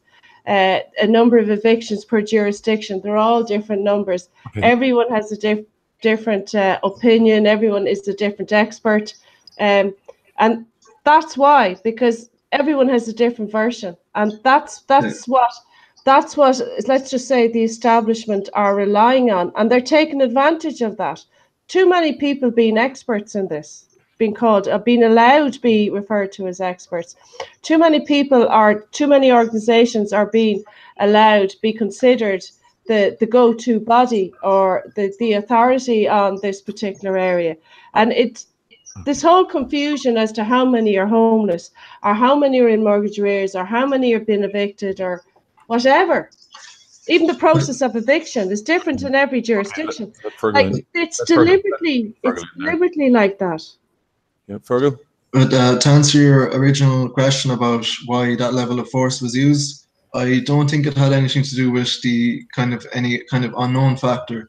Because when we think about the armed response unit, it was created to fight terrorism. From there, transition to armed gangland, that sort of thing. When we look at the situation, they were talking to a group of unarmed students who were politely but assertively engaging with them that they were in a peaceful house occupation. So I can imagine a lot of situations where there could be much more of a threat to the Gardaí, and they would not bring in the armed response unit. But for this case, when there was absolutely no visible, identifiable, or kind of implied threat, they brought in the full level of lethal force allowed to them. Yeah, but you can be guaranteed that nobody for a long time is going to do what you've done. That's a guarantee now. Yeah. You know what I mean? There's no groups. Like, I found it hard to get 20 people involved in what I was doing in the capital. Really? And it took like initially, you know what I mean? Yeah. And to do the actual work. Yes. The volunteer stuff is great. We had about 4,000 volunteers. Yeah. But to do the actual sitting down and thinking and actually the balls out kind of work, it took a long time to get 10 people. So I can see with an armed response unit, it's going to scare a lot of people away. You're going to be sitting in meetings with people going, hold on, I have a family here, pal. People turned up and put a gun to the back of my head. Yeah. That's like, that is bizarre. Fergal, what's the situation? What's the situation next then? I mean, you've got the two properties still, is that right, Fergal? Have we lost Fergal? Sorry. Come back. Oh, there he is. Fergal, just to wrap up on this, you've two properties left. Is that okay that you're occupying? Is that right? Two properties were lost, but the Connolly movement isn't going to give up. Its members are going to keep the People's Housing Network going. I think one of the biggest issues we face today as young people, and the Connolly Youth Movement is trying to bring a vision for social change, particularly for young people. Okay. Is that the main issue facing young people is through mental illness, through a number of issues, is a loss of community. There is no longer any sense of belonging amongst young people. Even the traditional middle class, or what people would perceive as a middle class, are facing less opportunities in education. Working class people have been essentially denied access to the same educational opportunities for decades. And now increasingly the gap is breaking and everyone finds themselves in the same boat of powerlessness and instability. Okay. And what's coming out of that is that frequently young people are finding that they have to switch house 3 or 4 times in a year.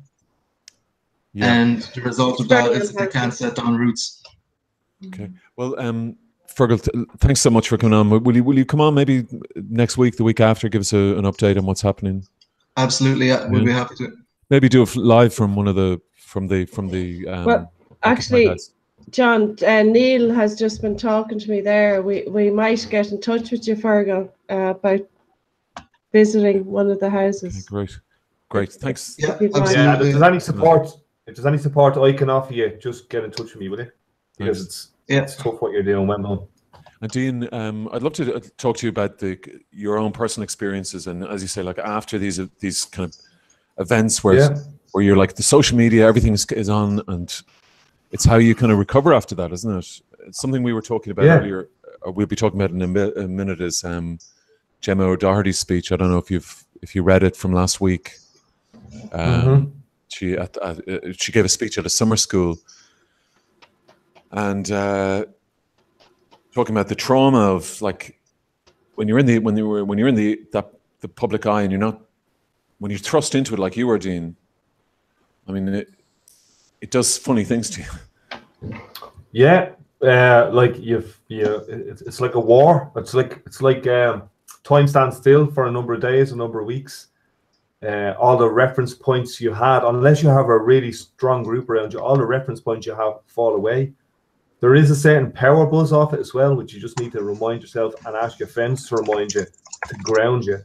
Because like we done stuff with Al Jazeera, BBC World News, New York Times. Right. And it was like I met Fionnuala Flanagan the other day, and I said to Fionnuala, you kind of helped our cause, but you kind of helped wreck my head as well, because she called what we done the most revolutionary act to happen in the state since 1916.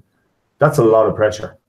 Yeah. Yeah, and she didn't say that on Twitter. She said that in a print media, and I kind of felt overwhelmed by that, you know. Yeah. Can I just say, Dean, like that you know, like I think it's a very well made point, though. You know, not the hyperbole in it, but just that, and the place that people have to get to is where it's actually okay and normalized that people do things like that, and therefore it makes it weirder if the armed Gardaí turn up. Mm-hmm. You know, when you make one thing okay, you make the police turning up for it weird. So therefore, the fault's on them. The problem at the moment is too many people are sort of going, well, you know, these are all just Marxist weirdos because they're doing this, and I don't know, it's not part of my thing. But like, the more people sort of like doing things and in a reasoned way, like Fergal is, and he's, you know, quietly and intelligently making his point, it really helps the whole argument. Yeah, I think that, like, in certain ways they are just Marxist weirdos as well, and just, you know what I mean. That's not like, I'm not kicking you around like that, but that's also part of who you are. You are Marxists, but you're also citizens. We're all citizens. Everybody sitting in here, we're all citizens, no matter what our political views are, and we can all see that there's a minimum of 10,000 homeless people. And what do we do? And some of us act. And some of us act in a way that gets the attention of the world media, and some of us act in a way that gets guns in the back of our heads. Yeah, well, so I think if we are going to that's act, uncivilized. That's not the country. That's not the country we want to live in. So no, but it is the country we do live in. Yeah, it certainly definitely is the country we do live in. I think Luke had a great expression earlier on. Like, if we're going to take this further into other shows, John, Luke had a great expression. I actually wrote it down. It's latency of will. Okay. But sorry, Fergal and Dean, I actually work I'm a family home specialist myself in mortgage arrears and protection of the family home and bankruptcy and things like that. And I have a bit of background in preventing repossessions and that sort of thing. But that expression, latency of will, is actually something we should kind of work around. Well, I think it sort of resonates with a lot of other stuff that goes on. Yeah. It's tied up with the sort of parish politics, you know, where people are sort of, well, my lads are okay. The phone call that comes to the guards comes from the lad who they know down the pub who has a couple of quid, and it's all just it's that cozy. And Luke, and Fergal and Dean and John and Olga, it actually, and Jenny, it actually addresses why there's so much inconsistency in this whole area, because okay, sorry, John. Oh no, go on, please. So John, because nobody wants to actually have one set of rules. Sure. Dean? So I done two things last week. I visited two places. One was a 10-story building in Liverpool that was taken a few weeks ago. It was actually owned by a property developer. He found 100 homeless people living in it. So he initially wanted to kick them out, but then he kind of fell in love with them, and he kept them in there for a month. And the council came to him and said, if somebody dies in here, you'll be done for corporate manslaughter. So since then, he's kind of vacated the building, but they're looking at doing something substantial in the next couple of weeks in terms of addressing homelessness in Liverpool, which is at ridiculous levels, mainly on the street. Right. And then I went to Edinburgh, where these guys called Social Boy. They have like social enterprises, and they've done a sleep out in Prince's Park in Edinburgh, and they raised 4 million quid in one night, and they started to do stuff like build houses and so on. So that was last year. And like Leo DiCaprio and George Clooney turned up. And this year they're doing four. And I'm hoping to do, like they're doing Edinburgh, Glasgow, I'm hoping to do one in Dublin and start to raise a lot of money, like a million, 100 million, 200 million, and build houses. Okay. So that's kind of what I'm teeing up without letting too much out of the bag. Okay. Way to go. Well, good luck. Way to go, Dean. That's pretty ambitious. 100 million? Yeah. 100 million. 100 million is just 10 million conversations, isn't it? Yeah. Apparently. We could do a GoFundMe. We'll help out anyway, in any way we can. 70 million Irish people somewhere. Yeah, exactly. Dean and Fergal, thanks so much. Fergal, we're going to have you on hopefully next week or the week after. Okay, so get in touch through the main page or however, and I'll be happy to speak again or to show you around any of our existing or one existing property that's left. Well, thanks a lot. Well, maybe next week or the week after you'll come live from the property. And Yeah, Dean, so, thanks to thanks Dean so as much. well, by the way. I really appreciate what she did with Apollo House and the effect that it did have on people who were interested in kind of taking back housing in Cork. So, Hey, Fergal, are we going to do it on Sunday? on Sunday? Yeah, against Limerick. Oh, sorry, I don't follow. She doesn't follow GAA. I don't know if there's a TV in that house, is there, Fergal? Sorry? No, there's no television. Yeah. We'd have to A get lot of downloads books. for that. Get yourself a wireless. You wouldn't get that sort of thing now in small country places. Dean, you've inspired Fergal there. It's a very, very nice tribute. Yeah, Fergal, look, you're more than welcome to come up to Dublin. We're having the screening of the Apollo House film in the IFI. It'll be in Belfast at the Human Rights Festival, and it'll be in Wexford as well. So we're going to try and get it around the place. I'm going to try and bring it to LA. I've already shown it in New York. So it's an hour documentary, 40 minutes of the stuff around Apollo House, and then we waited 12 months and we showed where we were all at. And most of us were broken and disheveled, and the system had got twice as bad. Wow. So that's on in the IFI in August. If you want to come up, any of you guys, give me a shout. Well, we'd love that. Yeah, Got my ticket already. It's nearly sold out. It is, yeah. Is it? Well, if we could try and get a print and do a screening ourselves, maybe, fundraise it. Thanks a lot, Dean, and thanks a lot, Fergal. And we'll hopefully speak to you over the next few weeks. Thanks, Dean. Okay, all the best. Good luck. Very much. Thanks, lads. Best of luck, Fergal. Yeah. Johnny, thanks so much for sorting all that out with Fergal and Johnny. Yeah, thank you very much for arranging that. That was great to have. Yeah, excellent. Dean, it was brilliant. Yeah, Dean is brilliant. Really, really sound guy. Really accessible. And when I heard about the lads down in Cork this week and the ERU, like the first time I heard the ERU out of the terrorist thing was with that young man John Carty up in Longford in 2000, and that didn't work out too well, you know. Carty. John Carty, Abbey Lara, Johnny, thanks. So in relation to where the ERU now, in relation to who they're representing, that's why I was very conscious that these guys need to be supported, and Joe Duffy wasn't going to do it. So thanks, fair play for letting them on, obviously. This is where the media, that Jim Doherty that we're going to talk about now, needs to be at. But first, we're going to just lighten the mood a little bit, because around about now, you're going to sing, John. No, around about now, we love to hear from Marcel and his amazing book club. Oh, hang on. Marcel's amazing.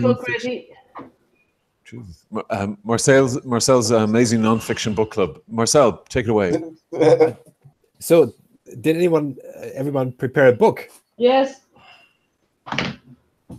Yes, we have books. Everybody's got a book prepared. Yeah. Excellent. So, Marcel, do we go? Will Johnny have to describe his book, and then Vanessa will describe her book? Yeah. Okay. And then Olga will describe her book. Exactly. And Luke will describe his book. Marcel, I didn't know I had homework. Okay, and Olga hasn't either. So we've got two. No, I didn't do the homework. I'm really sorry, Marcel. I ran out of time. Johnny's got a... Sorry. Marcel, I will say that you wrote half the books I read this year. Babushka. Johnny's going to plug his book. Marcel, how long will Johnny need to... 2 minutes for each. I won't need that, Marcel. Okay, I need to go to the bathroom, so Olga's going to be listening. The MC. Take it away, Marcel. No, Johnny first. Oh, sorry, beg your pardon, Johnny. Johnny's book is called Keeping Us in the Dark. Keeping Us in the Dark. Have you heard of it? Anyone? No. Yeah, of course you have, John. It's by Brendan Ryan. And I actually checked him out. He's still alive, which is always good. If you want to find out anything after. He was a lecturer down in CIT, chemical engineering. He was also a Labour senator for 2 periods. But the book is basically about censorship and freedom of information in Ireland. It was written in 1995. So in retrospect, it's very interesting. Now, I've only got through the first 2 chapters. And it seemed very interesting.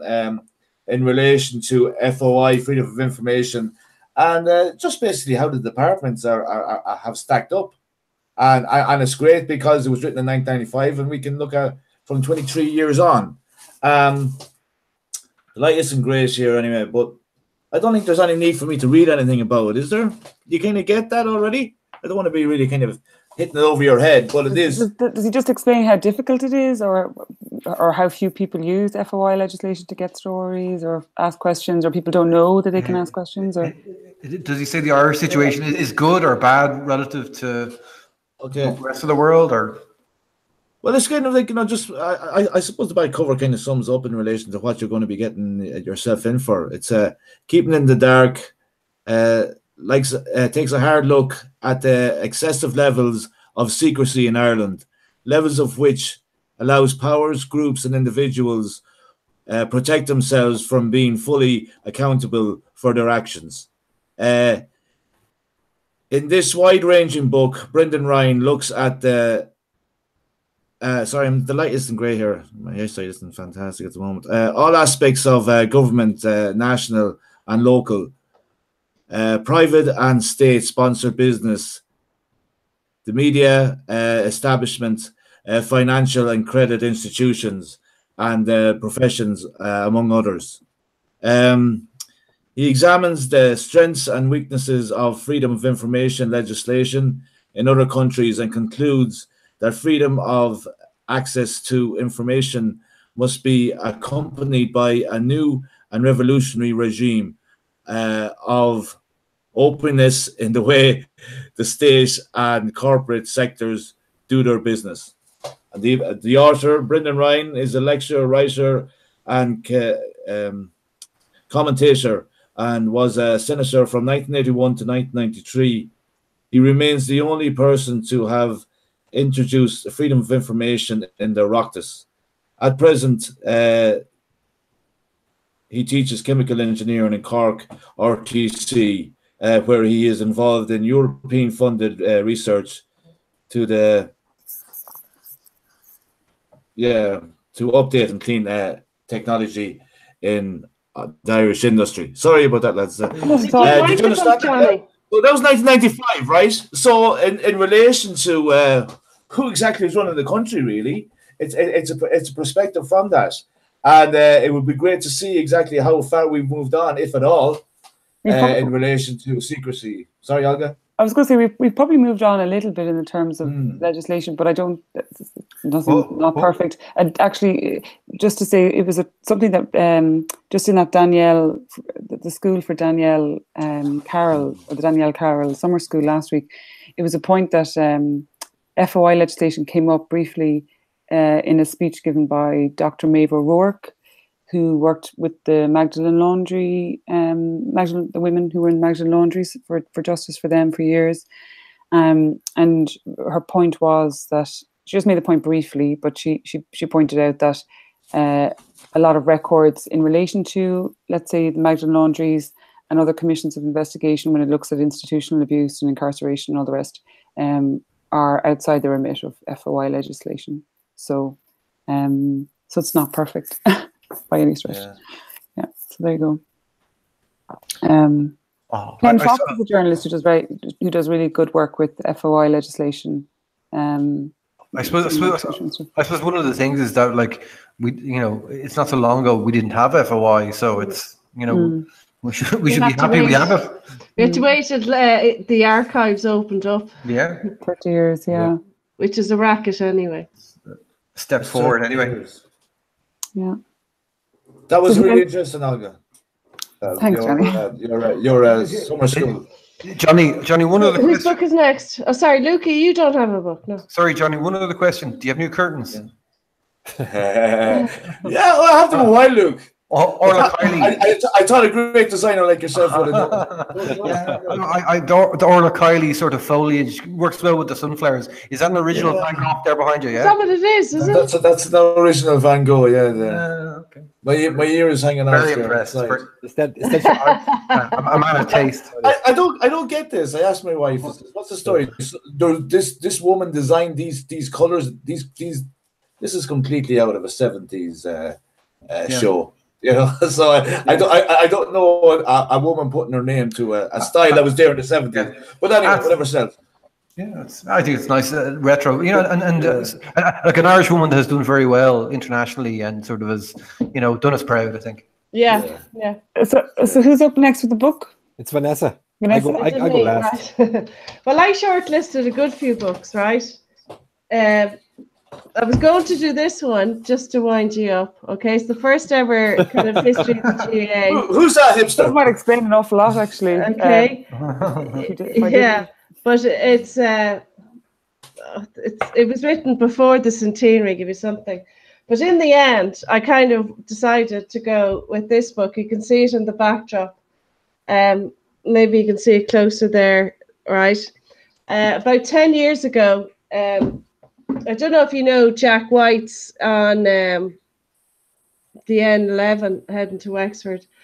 And I often wondered why there was never any book or any pamphlet in the area talking about Jack White the pirate.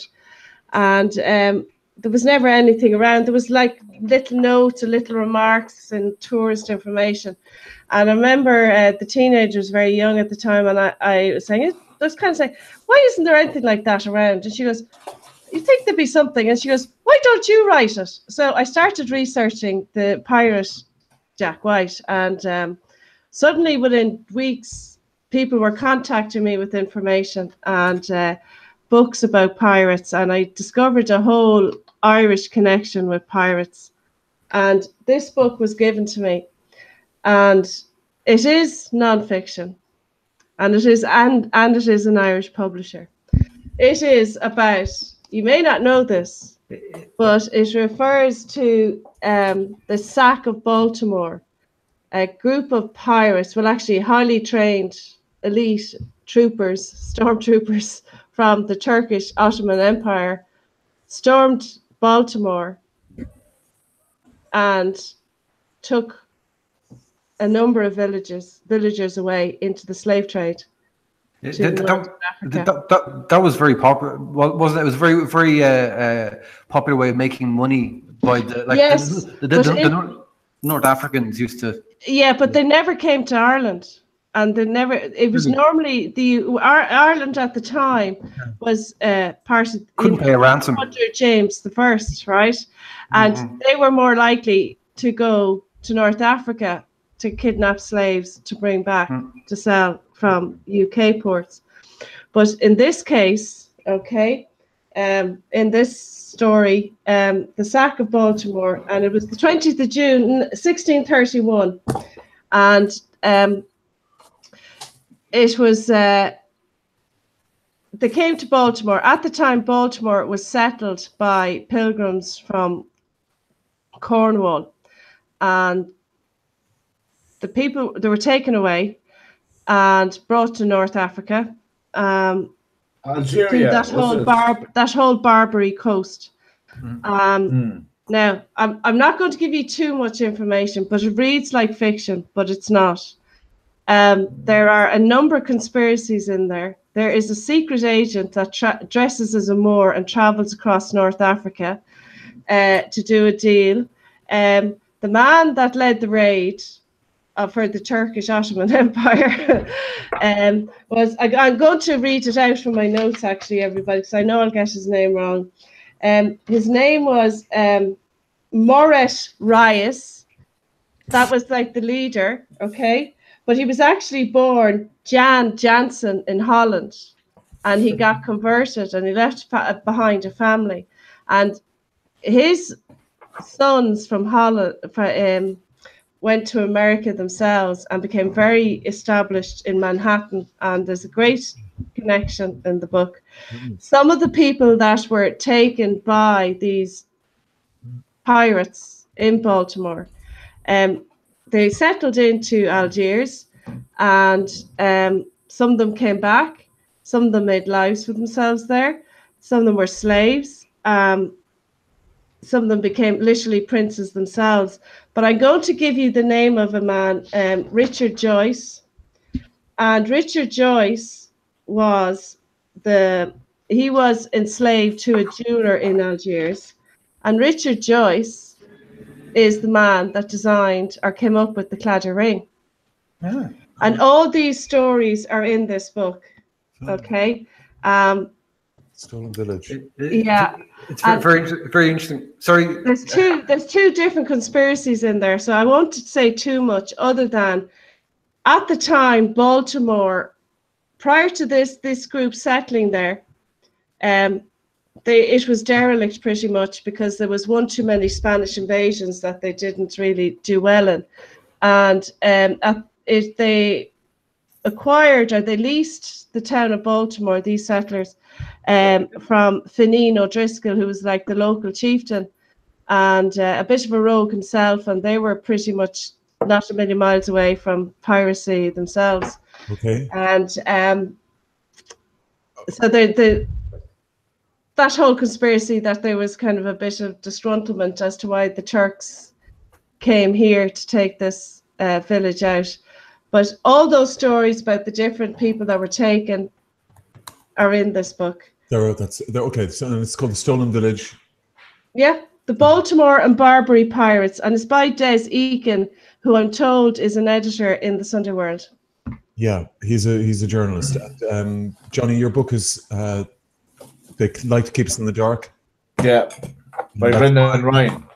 By Brendan Ryan. Brendan Ryan. Yeah, Gill and Macmillan. Gill and Macmillan. That's great. And who's your publisher, Vanessa? O'Brien Press. O'Brien Press, and that's The Stolen Village. God, Marcel, it's the best book club ever. I met an artist from Algeria, and he came to Ireland, and he was working as a chef, and he didn't realize, and he heard about Baltimore, and just on the back of that, what you were talking about. A very interesting guy. I was just checking my phone book there to see do I have his number. But yeah, he told me an amazing story just exactly about that. That is an amazing story.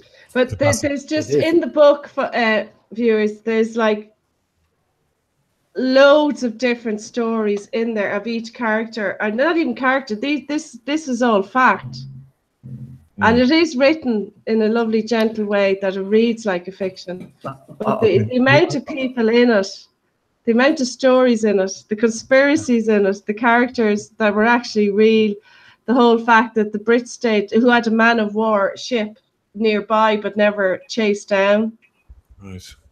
The raiders in Baltimore, and even those that are into sort of battlefield reenactment and stuff, how they describe how they went into the village and took the 100 and odd people out. I'm sold, Vanessa. That's on my reading list now. You've done a great job. Brilliant job. Marcel, of those two choices now, you have to choose between Johnny. No, the mosh pit, isn't it? No. Oh, the mosh pit. First. Yeah, please. Okay, maybe Marcel or John, you do it or whatever. Well, I have to introduce the book as well. Yeah, of course. Yes. Of course. After your Saturn book last week. Yes. The rules of the road. The rule of the land. Ah, sorry. Okay. Yeah. The rule of the land. Oh, hang on. I'll put that. Can you hold that up again? Sorry, Marcel. Absolutely. Garrett Carr, The Rule of the Land. Oh, yes. He was on Twitter today. He is very active on Twitter. Garrett is a lecturer for creative writing at Queen's in Belfast. And he walked the whole of the border between the North and the Republic a couple of years back. And he wrote this book about it. He's in Donegal. He's a cartographer by trade, and he actually walked the border before the Brexit referendum took place. So the whole book is about how people dealt with the conflict in the North, and if there is potential for rebuilding, let's say, British watchtower, if there's like new chances for the border. And he follows the border, so he's not making any detours. So if he has to crash through a hedge, he crashes through the hedge. And he is invited by many farmers who are very often at odds of what to do with the border walkers, so they feed him bananas and muesli and stuff. So it's really an entertaining. And because you live near the border yourself. Yeah. And it's this interesting kind of thing, because when I'm out hiking and I walk the back roads, very often you would not recognize that you're walking on the border. in the middle of nowhere, you know. So it's really interesting for the people here. The border is like a non-event or non-entity, but then like everyone's talking about it for the last 2 years. And he's a good writer, Gareth Carr, is he? He's an excellent writer. Yeah. So I can absolutely recommend this book. Also has lots of historic snippets and pieces in there, and obviously some recollections depending on where he is of the conflict in the north. But overall, it's a more uplifting read than you would expect. Brilliant. And can we just see the cover again? Absolutely. Okay. It's The Rule of the Land, Gareth Carr.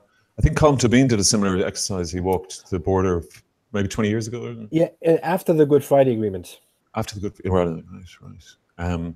And Vanessa's choice is Stolen Village, and Johnny's choice is Late in the Dark, and we put them up on the site tomorrow. That's great. I think, Marcel, I think it's kind of working. It's you'll notice Neil wasn't in tonight.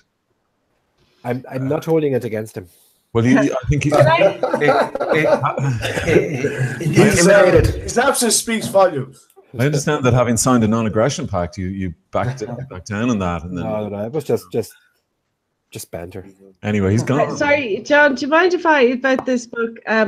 I didn't buy this book when I started looking into the pirate, what they called the pirate. Actually, he wasn't a pirate, Jack White. Suddenly, within weeks, people were contacting me, and this book was given to me by somebody who knew I was looking into pirates and piracy and smuggling and all this from that era. And suddenly, I got this other this folder of documents of not trials, but records of customs and excise charges from the era. And at the Broadsheet sibling, a Daedalus contacted me with information about Wicklow area and stuff like that.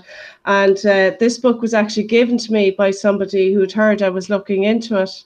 Okay. And did you find anything about movies or pirating movies or anything like that?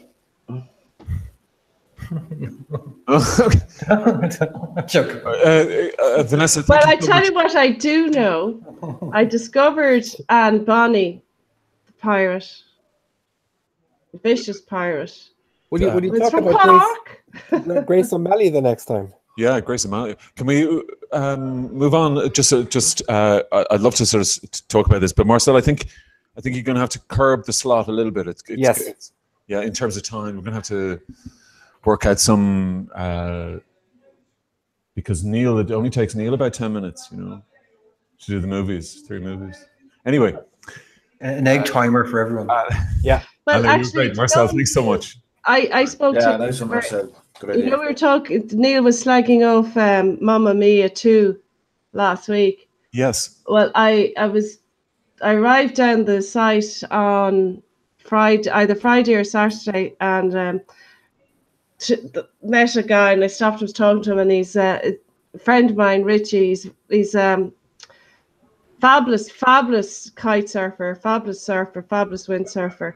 Right. And he got a big smile on his face. He said, I was at Mamma Mia 2 last night. I goes, really? It was a very good. And I started videoing. Can I video this for Broadsheet?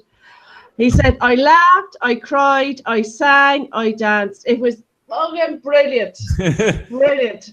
And, and he was all glamour, and he was just totally wound up and wrapped up in the whole thing.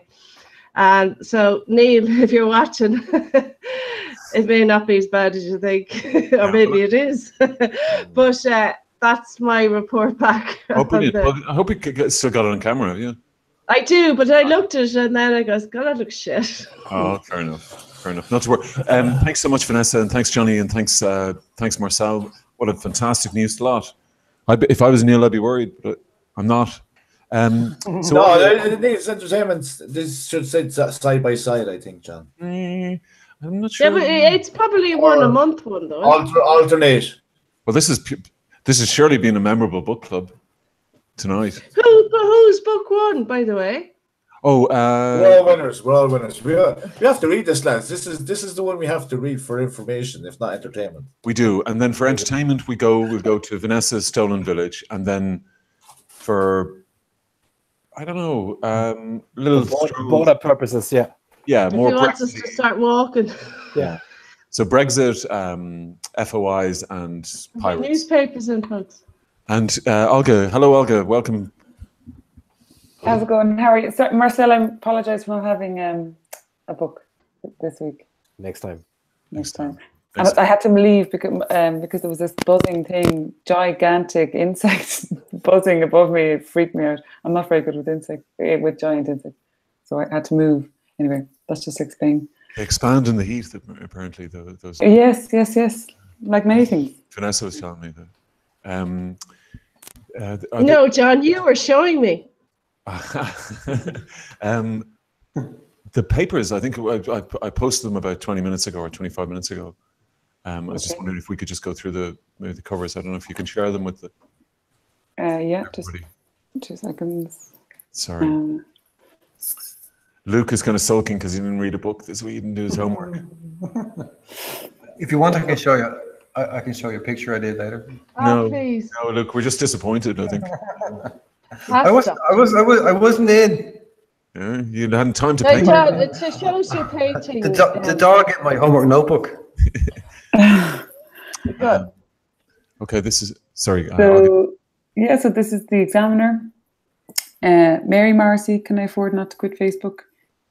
Conor McGregor, MMA star, avoids jail over New York fracas. Green shoots Irish women make World Cup history.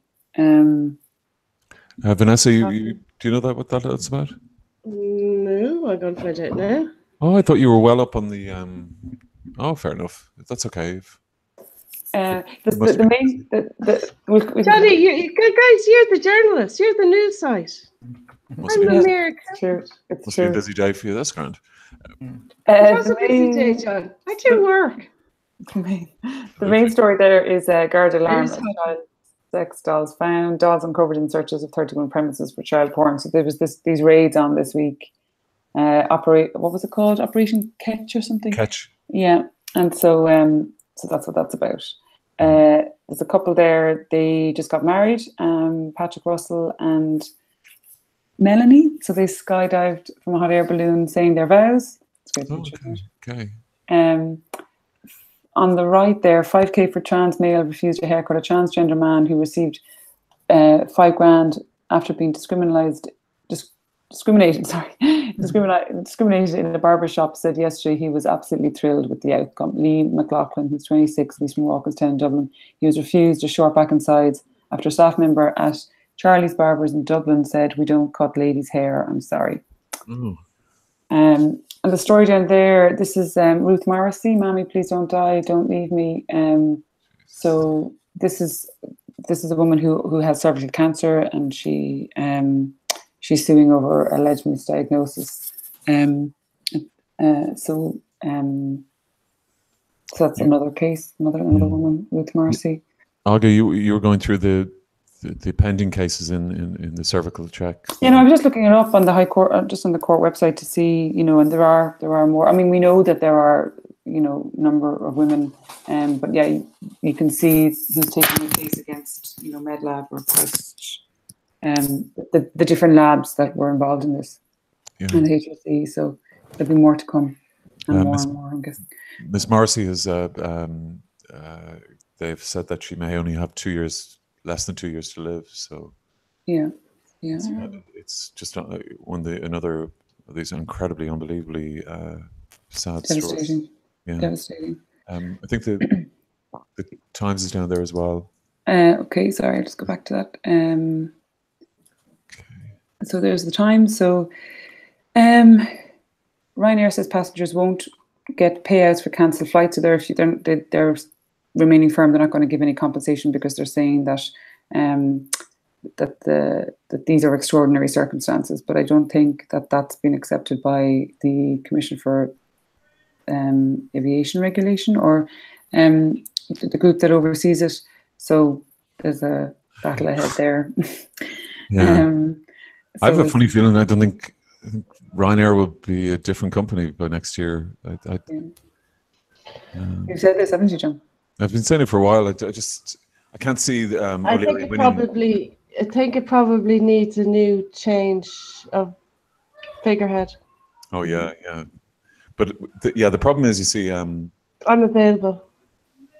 and nobody has any sympathy. You know, nobody find even, you know. Well, it's still a very profitable company. The shareholders are still very happy.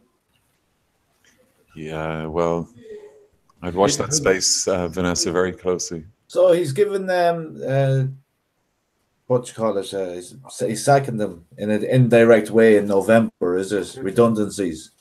For anyone who's going on strike. He basically threatened them, is he? Well, he's published their wages, their pay slips. He's going to, he'll do absolutely, I suppose, anything that within the law that he can. That is the most extraordinary turn in industrial relations I've ever seen. What, him agreeing with the acquiescing to the union? No, putting up a copy of someone's payslip.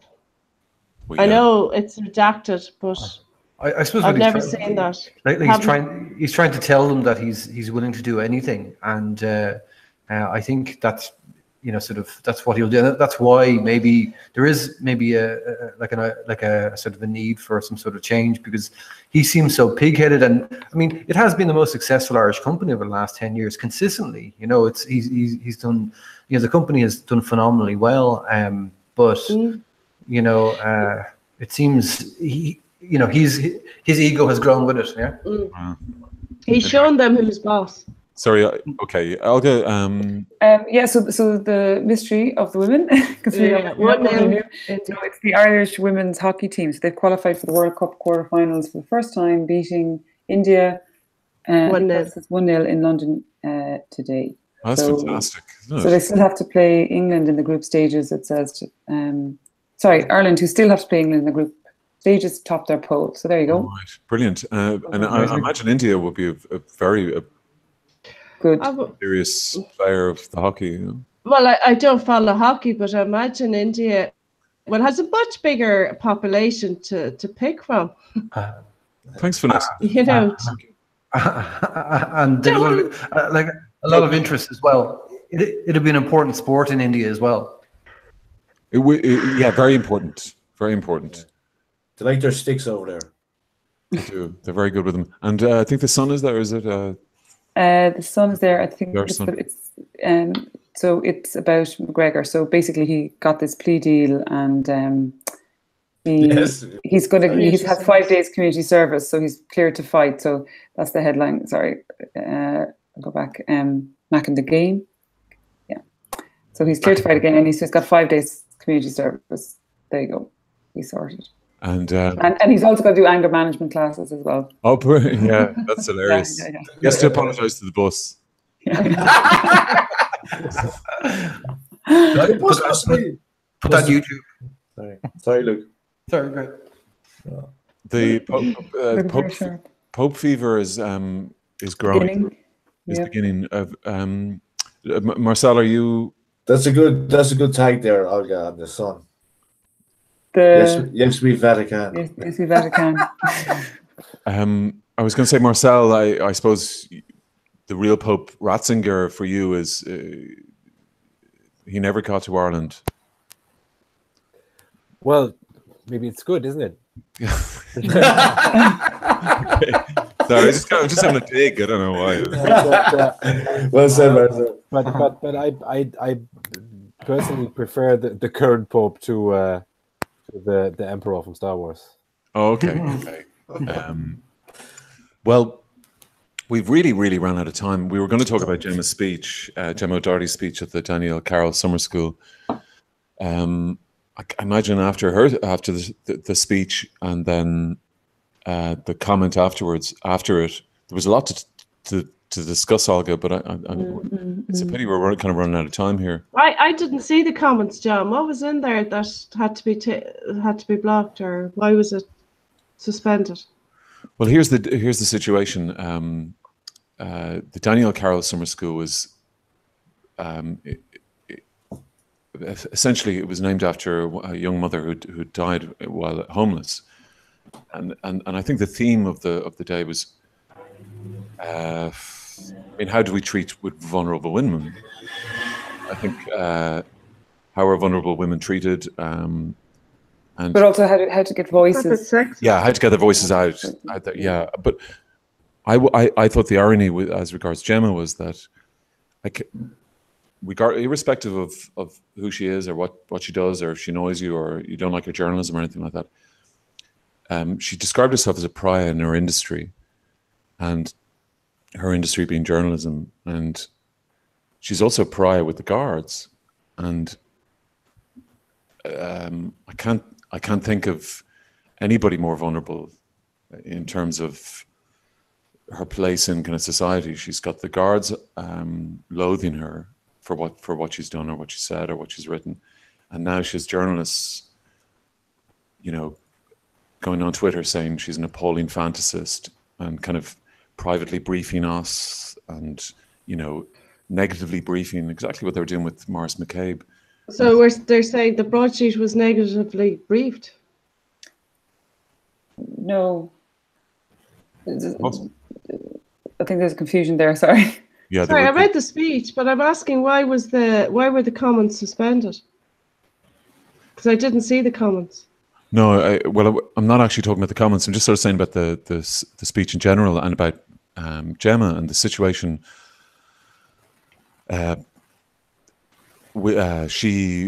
People are saying, she has this political view on this, and she's this, and the point is, the bottom line is, we believe that she deserves protection. We believe that she deserves support, because irrespective of the criticisms that have been leveled against her by journalists, she's completely on her own. She's totally vulnerable. She doesn't have any organization behind her. She's actually speaking largely truth to power, and it's resonating and it's striking a chord with a lot of people.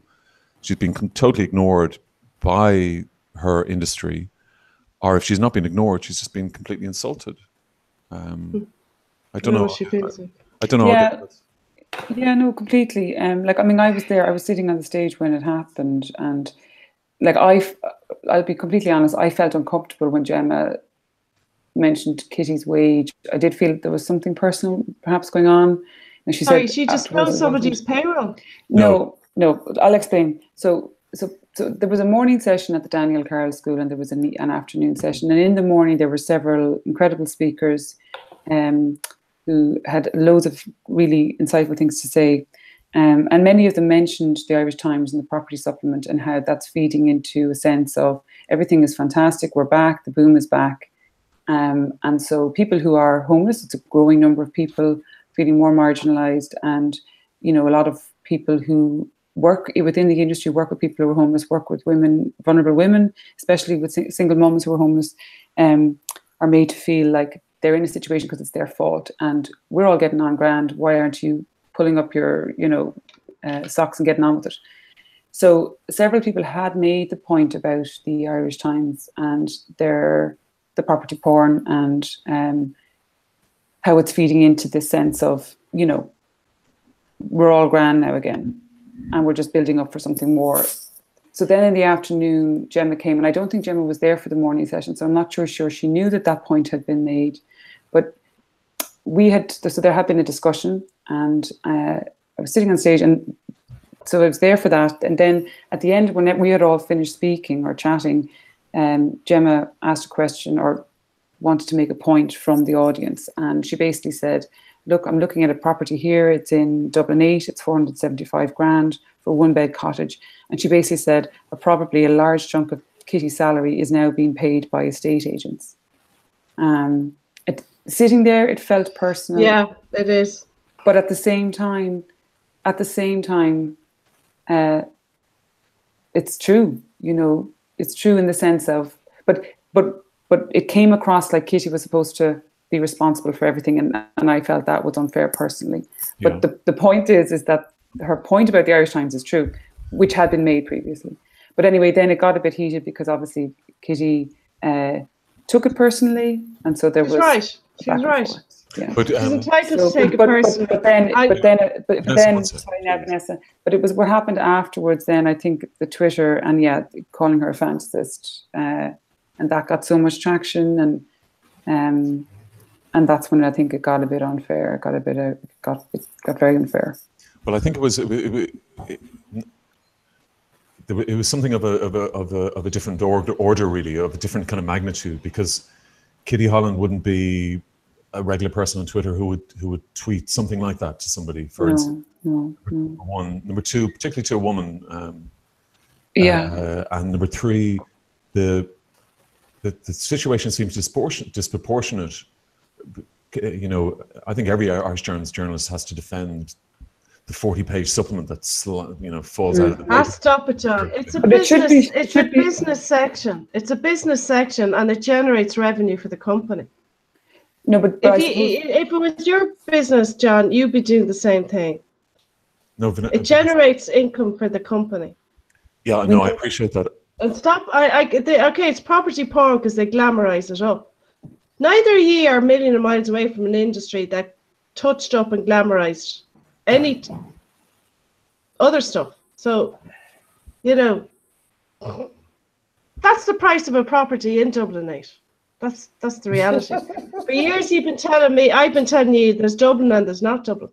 No, I think that that's the price of property. I think what Gemma was saying, that there was that this was completely they were extolling the value of a property worth $500,000 in Dublin 8, a one-bedroom cottage, while she should look down her nose on Dublin 8 then. No, Vanessa, no. No, Vanessa, I think you've really the point is that we were there talking about homelessness. We're there talking about a woman who took her life because she felt so desperate and so alone and not being listened to. She'd been offered a property which she wanted and was absolutely thrilled with, was close to her family in Tala, and then it was reneged on. And in order for her to take a different property, she'd have to change her child, one of her children's schools, or take her other child was 20 months, so take her son to another school. She had been out in Leixlip in Kildare in another accommodation, and that's, I think, where the problem started, because she was so far away from her family, so she had no support. So the point I think that Gemma was making, which is true, that, you know, we know from what happened in the crash that absolutely the media had a massive part to play, and especially the Irish Times, in the crash. So her point was absolutely correct. I personally did feel uncomfortable for Kitty, but I understand what Gemma was saying, but it was the aftermath, I think, that it got all very unsavory. And but I think, you know, I think most sorry, people, John. Yeah, no, we were just talking about it today, Olga. Just to reiterate that, you know, when Gemma was sacked by the Indo, and then her husband left, her husband, lovely guy called Peter, got fast developing cancer, died.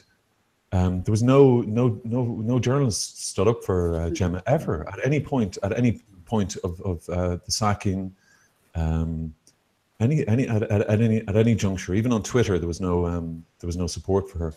I mean, she spoke. I mean, read the speech for yourself. I don't particularly agree with the bits of it. In fact, she sort of refers back to some halcyon, you know, days when journalism was better in Ireland, like in the 90s and stuff like that. I actually don't agree with that, and the newspaper archives prove that. In terms of quality of reporting crimes and murders and whatnot. You have to look at the Kerry babies. Well, that's just for a start, yeah. I mean, that was 10 years prior to that again. Yeah, but in relation to the speech, that's I thought, like, yeah, like, you know, that was a swipe at worst, and what she said in her speech, I thought was absolutely fantastic, and unfortunately, this comment towards Kitty Holland has been massive in relation to taking away from what that actually the keynote speech was about, which is basically saying what is wrong with the country and how it can be better. And I know Gemma Doherty because I brought her film to Kilkenny, and she's a beautiful woman, and I you know, she's very timid and she would be kind of very scared in relation to, like, concerned in relation to people wanting to stop the film, the Mary Boyle film, The Untold Story. Yeah, she was bringing that around the country, and there was no such thing as accepting money or putting a ticket price on it, and she was very sure that people had to see this, and was concerned in relation to how I would get negative impact in relation to bringing the film. So, you know, she's a very decent, honest woman, like, you know, and I do agree she's got the whole fucking country against her, it seems to be. And what's she doing? She's just highlighting the situations that's in this country, and that's the problem in relation to the. I looked at all it back the following day, and I thought it was all the days was very good, and some great speakers. It was, and there were great speakers, Johnny. And just to say, I think just to be fair, Kitty Holland did in the morning when Gemma wasn't there. She listed her own grievances with the Irish Times, which I thought was quite.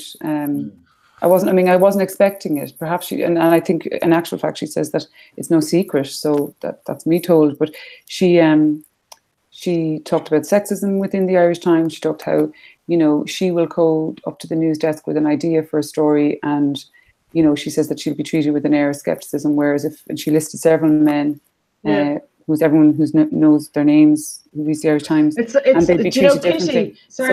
Kitty, that's the same in every industry. That's the same in every profession. Yes, yeah, absolutely. The idea comes from a fella, it's taken like that.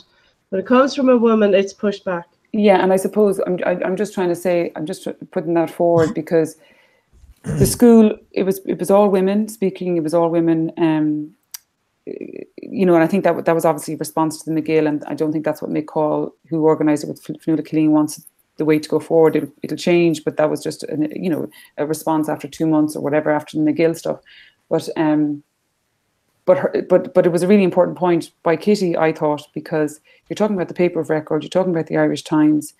It seems like they need to have summer schools within the papers themselves to stop and think about what they're doing and where they're going wrong. Yeah.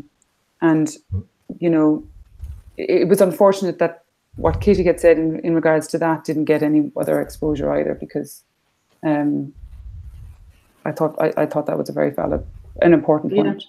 Because she's the woman she's the journalist who will she's a social affairs correspondent, so she'll be the person to come forward with ideas that the women who were there talking about want to get out. But if she's treated with an air of skepticism, then they don't get out.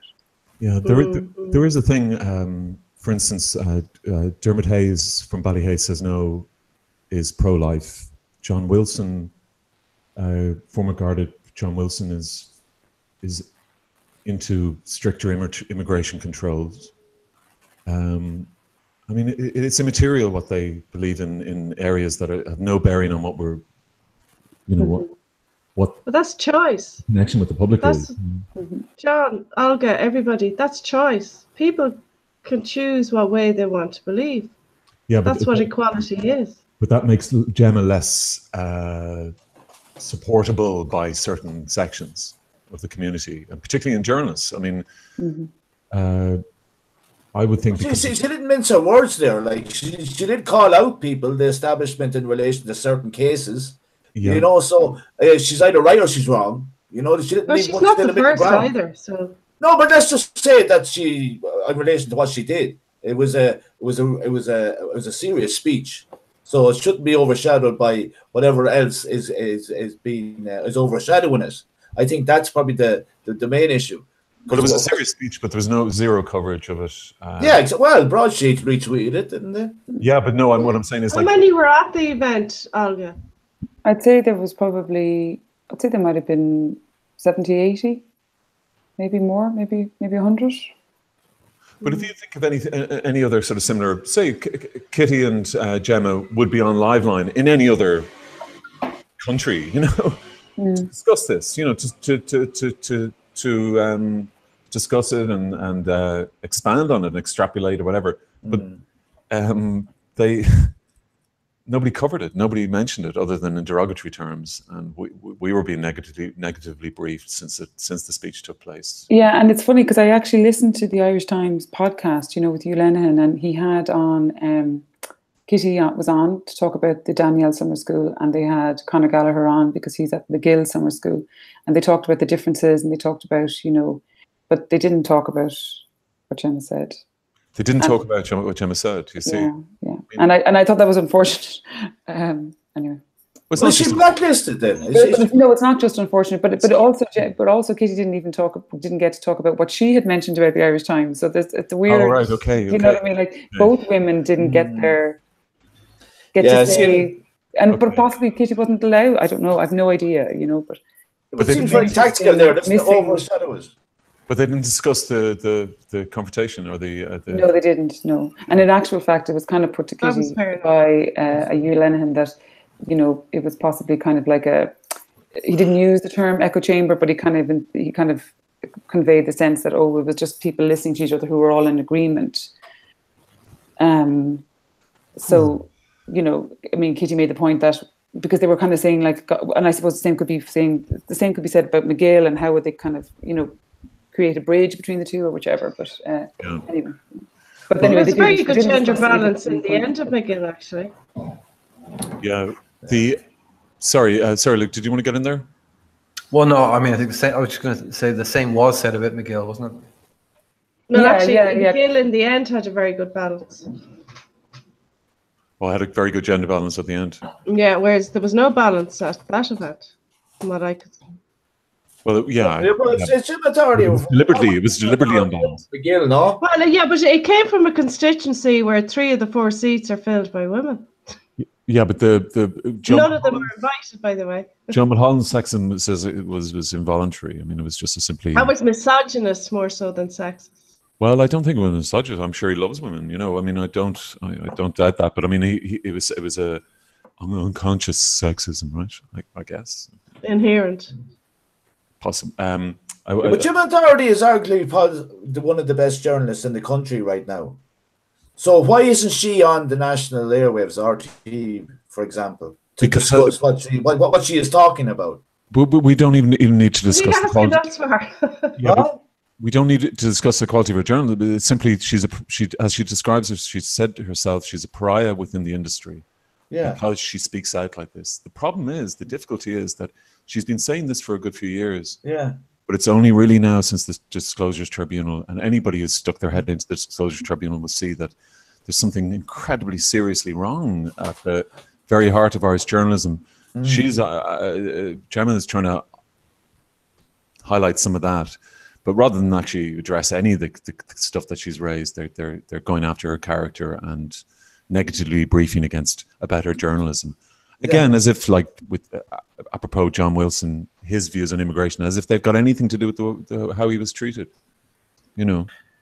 Yeah, but that's what happens in Ireland. They find a thread and they'll pull it and pull it and pull it. And well, they could before the internet, but I'm afraid that you know. They can't now. But also, what they're trying to do in relation to everything as well, they sweep it under the carpet and it'll go away. And that seems to be a tactic that is working. But because of people like Dean Scurry and Fergal Toomey and Jim O'Doherty and Broadsheet, you know, it is changing, lads. Because right now, people are looking to see where this alternative, what kind of news source it is. And tonight was a fantastic show because where would you get those two guys? You know, to talk about what exactly compare the situation in relation to taking on the vulture funds and the vulture capitalists. Because I take them on every day, Johnny. I don't see you singing my praises. Actually, and I'd like to thank Kevin for coming on as well. That was a lovely piece as well. Yeah. Well, you're on to sing your own praises, Vanessa. So well done for that. And Vanessa, Johnny's only joking. Johnny is. I didn't know what she meant, but I understand exactly. Yeah, listen, everyone is great, lads. We're all trying to do good work here in relation to telling us what exactly RTE and News Talk are. So I think that's good. Can I just say, like, I think the point you made about Gemma in the tribunal is an important one. That, you know, she sort of carried herself with sort of great deportment there, and I thought that, you know, like, it's almost as if that ruffled a few feathers, you might think, and they were waiting for an excuse with some, you know, something simmering under the surface, a chance to call her like a hysterical sort of nutcase or whatever they're saying about her, you know, a fantasist, you know, like that. That's their pay dirt for that, eh? But it's an Irish institutional thing to give someone their comeuppance at some point.